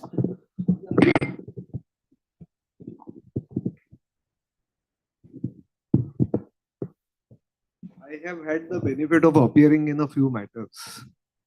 One was relating to electrical capacitors, and one was relating to surgical instruments. Now, the issue was that there were certain BIS standards which were applicable to these industries for many years. आता हे capacitors असतात, fan मध्ये capacitor असतो, fridge मध्ये असतो. You name the electrical instrument and generally there is a capacitor. आता ज्या कॅपॅसिटरची प्राइसच कदाचित 50 रुपये आहे, 100 रुपये आहे, तर त्याला त्याने अशा प्रकारे स्टँडर्ड्स लावली आणि ती स्टँडर्ड्स लावताना त्याचा कंप्लायन्सचा जो पिरियड होता तो इतका कमी दिला, म्हणजे ज्याला आपण एक बफर पिरियड म्हणतो, की जेव्हा एखादा रेजिम शिफ्ट होतो, म्हणजे रेजिम म्हणजे मी पॉलिटिकल रेजिम नाही म्हणत आहे, मी रूल्सचा रेजिम म्हणतोय, तर त्याला एक काही पिरियड द्यावा लागतो. तो पिरियड पुरेसा तर दिलेला नव्हताच. आणि विशेषतः ह्या इंडस्ट्रीजमध्ये ज्या टेस्टिंग लॅब्स आहेत, ज्या गव्हर्नमेंट अप्रूव्ड लॅब्स आहेत, त्या लॅब्स इतक्या थोड्या संख्येने आहेत की मला कंप्लायन्स 6 महिन्यांनी करायचा आहे, पण मला टेस्टिंगचा जो रिपोर्ट मिळवण्याची जी डेट आहे तीच वर्षभरानंतरची मिळाली आहे. So these were the kind of problems which I had to present as a lawyer in court. And the court readily granted relief because these were so onerous conditions. These were really kind of confiscatory conditions. And the people who were there in these business for several years, they would be thrown out within no time. तर हे जे तुम्ही सांगताय की आता without collateral loans दिली जातात वगैरे, पण मला असं जाणवलं, म्हणजे मी बीजेपी गव्हर्नमेंटचा समर्थक आहे, पण मला ह्या मॅटर्स मध्ये डील करताना असं जाणवलं की government was complete apathy towards the industry, आणि याच्यातले बरेचसे MSME मधले होते. आणि मला असंही जाणवलं की ह्या पॉलिसीज ज्या आणल्या गेल्या, दे वर डायरेक्टली बेनिफिटिंग द मल्टीनॅशनल्स. म्हणजे आज स्नायडर किंवा एक फ्रेंच कंपनी, आता मी कदाचित नावं विसरतोय, तर ह्या कंपन्यांना जणू एक मोकळं मैदान मिळावं अशा रीतीने काही पॉलिसीज केल्या गेल्या. तुम्हाला सांगितलं तर कदाचित म्हणजे तुम्ही मला म्हणजे माझ्याकडे बघण्याचा दृष्टिकोन कदाचित तुमचा बदलेल. हे BIS येण्याच्या पूर्वी ना, मी 2017ला जेव्हा निर्मलाजी कॉमर्स मिनिस्टर होत्या तेव्हा हे सगळं प्रेझेंटेशन मी केलं होतं त्यांच्याबरोबर. आणि BIS म्हणजे इंडियन स्टँडर्ड आणा, आणि माझं प्रेझेंटेशन कम्प्लिटली वेगळं होतं. आता फक्त माझ्याच प्रेझेंटेशनमुळे झालं असं नाही, पण त्यावेळेला त्याचं मागचं कारण वेगळं होतं की इंडियन प्रोडक्टचे स्टँडर्ड्स आला पाहिजेत.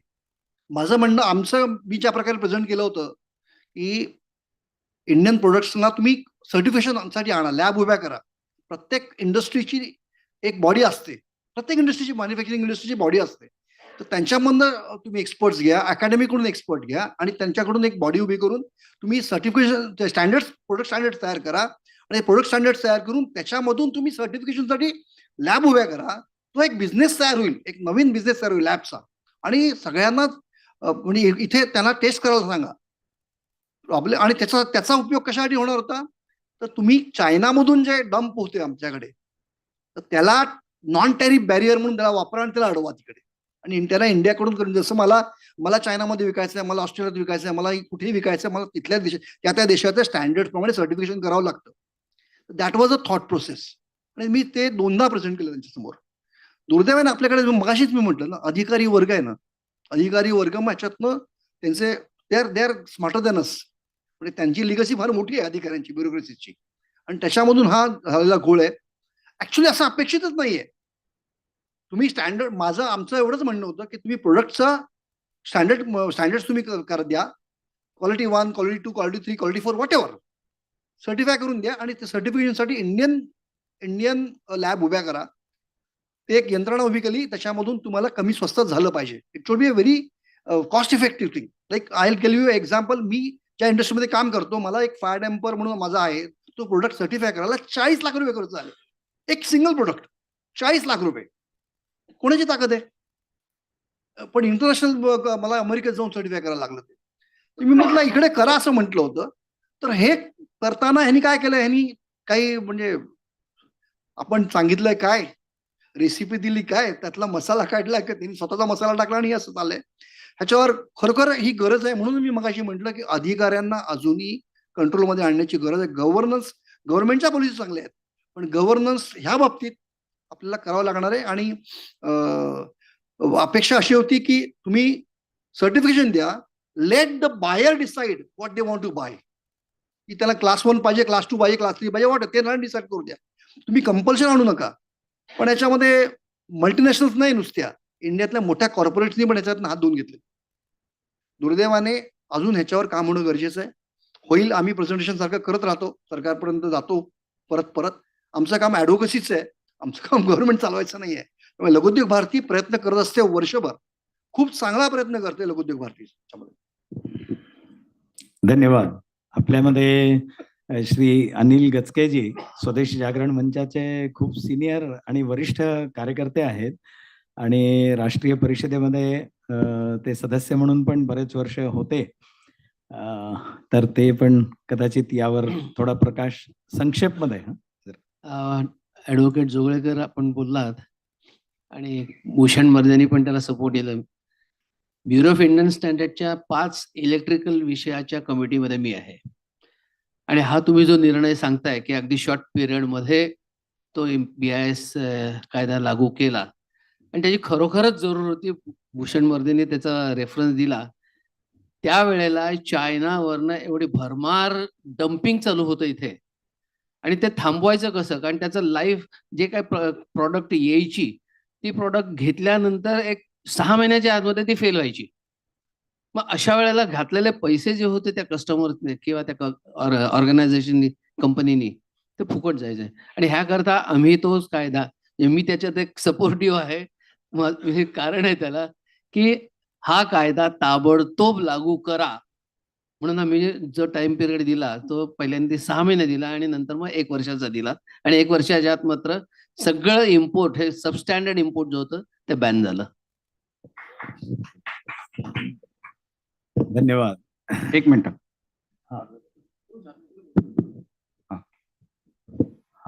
नमस्कार. माझा प्रश्न देवधर सरांना आहे. नाव आणि परिचय थोडासा द्या. जरूर. माझं नाव विवेक देशपांडे, मेकॅनिकल इंजिनियर आहे. गेले 10 वर्ष रिटायर्ड झाल्यानंतर मीडियम आणि स्मॉल स्केल इंडस्ट्रीला एक ट्रेनर किंवा मोटिवेशनल स्पीकर किंवा ते करतो, कारण का it is not possible for them to have the economical HR policies or maybe economical trainer. I'm an ex-L&T guy and I'm proud of saying this again and again. I'm a well-trained L&T person. Okay, coming to the question. माझा प्रश्न देवधर सरांना आहे. मी mechanical engineer असल्यामुळे मला तसं माझ्या भाषेत जर म्हणजे कॉमन माणसांच्या भाषेत समजून सांगितलं तर बरं होईल. मला नेहमी एक प्रश्न पडतो, गेले 15 ते 20 वर्ष झाले आपण सारखं वाचत असतो भारताने प्रगती केली. दूध उत्पादकामध्ये पहिले, इस्रोमध्ये पहिले, मंगळयान पाठवलं, चांद्रयान पाठवलं, कोणाला जे जमत नाही ते आम्ही वॅक्सिन दिलं. तुम्ही बोलाल त्याच्यामध्ये ऍग्रिकल्चरमध्ये पुढे, हे सगळं बरोबर आहे.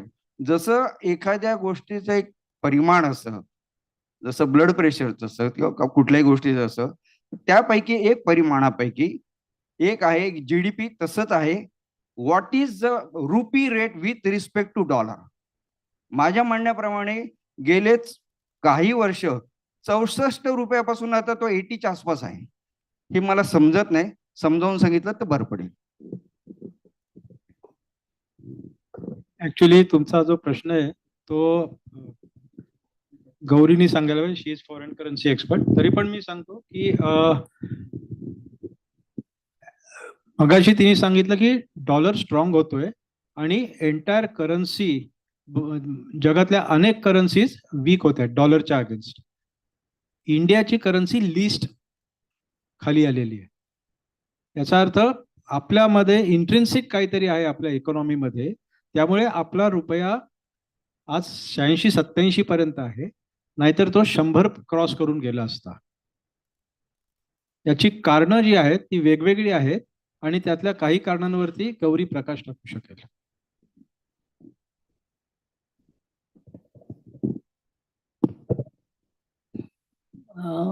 सगळ्यात पहिली गोष्ट म्हणजे जर आपण एक्सपोर्ट इम्पोर्टचा व्यापार करत असू, त्या ट्रेडिंगमध्ये असू, तरच आपण करन्सी रेट कन्सिडर करायला पाहिजे.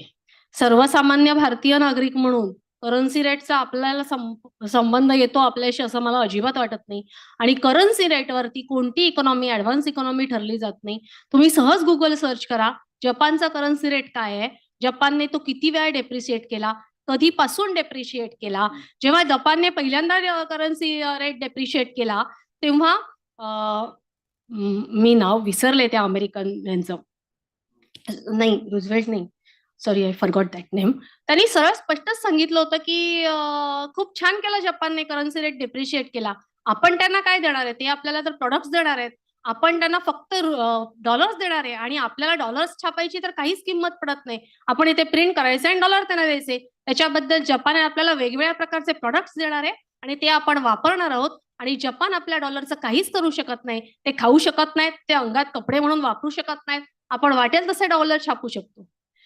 That is the currency rate. What is the value in from the point of view of US.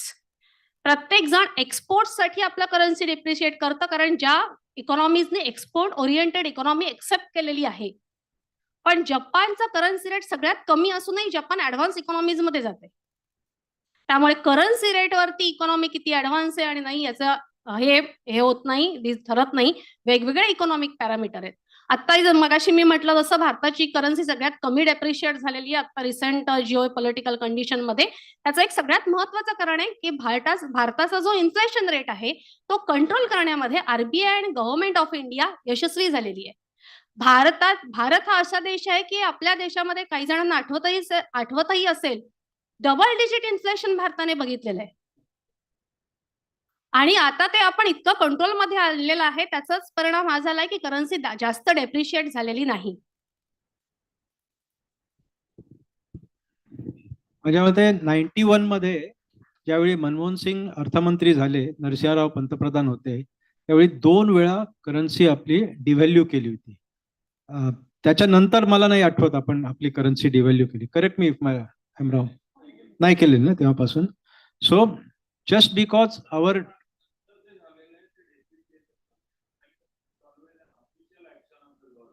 So market determined आहे ते.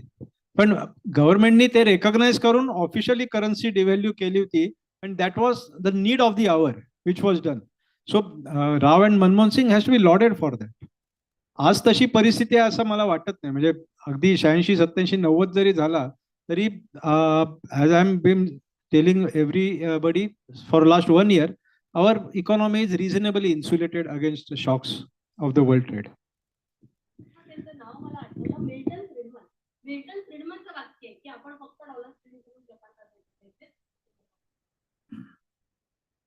चला, खूप खूप धन्यवाद. जरा वेळ, we are running short of time, so I think after this session also we can interact and we can get some clarification if required.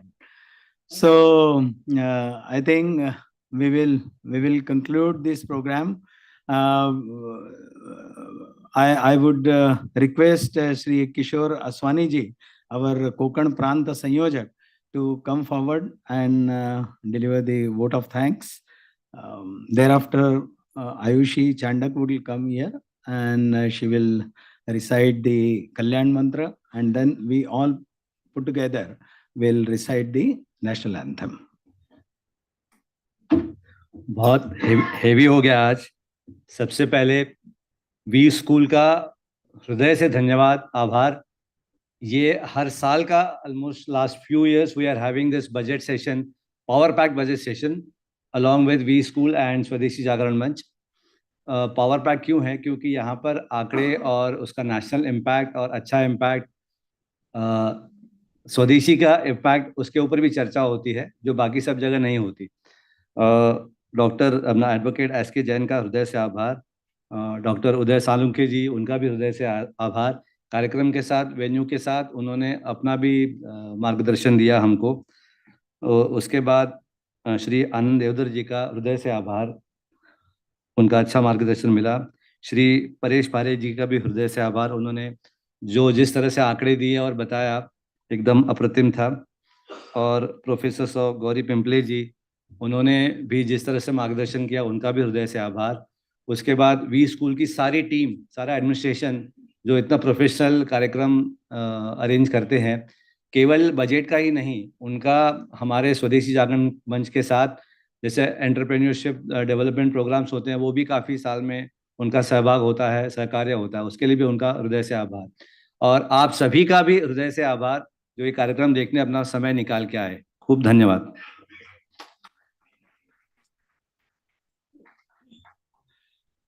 पर जिन्होंने लास्ट मोमेंट पर आकर के, मतलब नाइट वॉचमैन आकर के और सेंचुरी मारी, ऐसे भूषण मर्दे सर का भी बहुत बहुत आभार, जिन्होंने हमारे परिवार के, ठीक है। तो चूंकि सारी जो चर्चा हुई उसका एक निचोड़ एक शब्द में यदि बताना हो तो ऐसा है कि हमने सबने वोकल फॉर लोकल होना पड़ेगा और साथ में लोकल टू ग्लोबल होना पड़ेगा, क्योंकि अमेरिका में 40% लोग जो है वो एक्सपोर्ट मार्केट के साथ में, एक्सपोर्ट के साथ में जुड़े हुए हैं। सॉरी, चाइना में 40% लोग, अमेरिका में 30% लोग जुड़े हुए हैं। और मैं बड़े दुख और दर्द के साथ में ये यहाँ पर बताना चाहता हूँ कि भारत में केवल 1.8%, 1.8% लोग केवल एक्सपोर्ट से जुड़े हुए हैं। कितना बड़ा मार्केट है। तो क्यों ना हम इस लोकल टू ग्लोबल इस सब्जेक्ट को बड़े तेजी से आगे लेकर के जाएं और अपने नए नए नौजवानों को जो है वो हम एक्सपोर्ट मार्केट के अंदर लेकर के जाएं। भारत में प्रोडक्शन करने की बहुत बड़ी शक्ति है, जैसे मर्दे साहब ने भी यहाँ पर बताया, तो बहुत बड़ी शक्ति है, लेकिन उसको पूरा विश्व का भ्रमण कराने की आवश्यकता है, वहां पर भी माल बेचने की आवश्यकता है। तो इसी एक नोट के साथ में मैं एक थोड़ा नारा लगाता हूं और हम सब साथ में, चूंकि हम स्वदेशी का एक संदेश लेकर के यहाँ से जा रहे हैं, तो मैं यहाँ से कहूंगा जय स्वदेशी। सबने कहना है जय जय स्वदेशी और दोनों हाथ ऊपर करके कहना है। तो मेरे पीछे कहेंगे जय स्वदेशी, जय स्वदेशी। मैं कहूंगा जब बाजार जाएंगे, सबने कहना है सामान स्वदेशी लाएंगे। जब बाजार जाएंगे सामान स्वदेशी लाएंगे, जब बाजार जाएंगे। अब मैं कहूंगा गांव शहर की एक पुकार, मैं कहूंगा गांव शहर की एक पुकार, सबने कहना है उद्यमिता व स्वरोजगार। उद्यमिता के कारण ही माइक्रो एमएसएमई जो है वो बहुत तेजी से आगे बढ़ने वाली है, तो हम उद्यमिता के लिए आगे बढ़ेंगे। तो गांव शहर की एक पुकार, उद्यमिता व स्वरोजगार, गांव शहर की एक पुकार। बहुत बहुत धन्यवाद। मैं आयुषी को यहाँ पर आमंत्रित करता हूँ।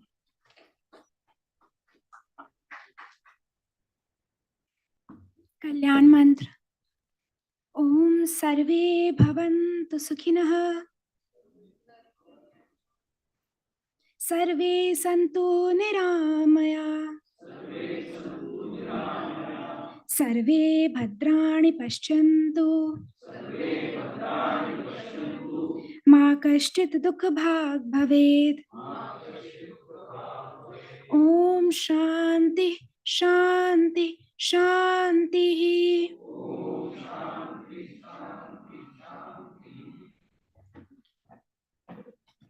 सभी अपने स्थान पर खड़े हो जाएंगे और मैं यहाँ से शुरुआत करके देता हूँ और फिर सबने साथ में राष्ट्रगीत गाना है, जनगण मन।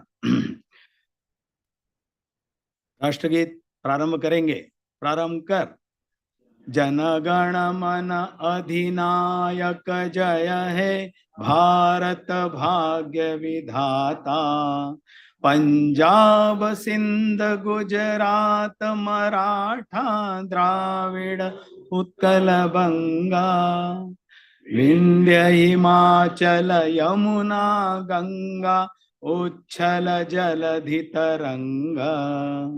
तव शुभ नामे जागे तव शुभ आशीष मांगे, गाहे तव जय गाथा। जन गण मंगलदायक जय हे भारत भाग्य विधाता। जय हे, जय हे, जय हे, जय जय जय जय हे। भारत माता की वंदे। धन्यवाद। हाँ, या रुचिताई, या नेत्रताई, या महेश भाई, सुरेश जी, देवेश सर, या फोटोसाठी या लवकर। किशोर जी आइए।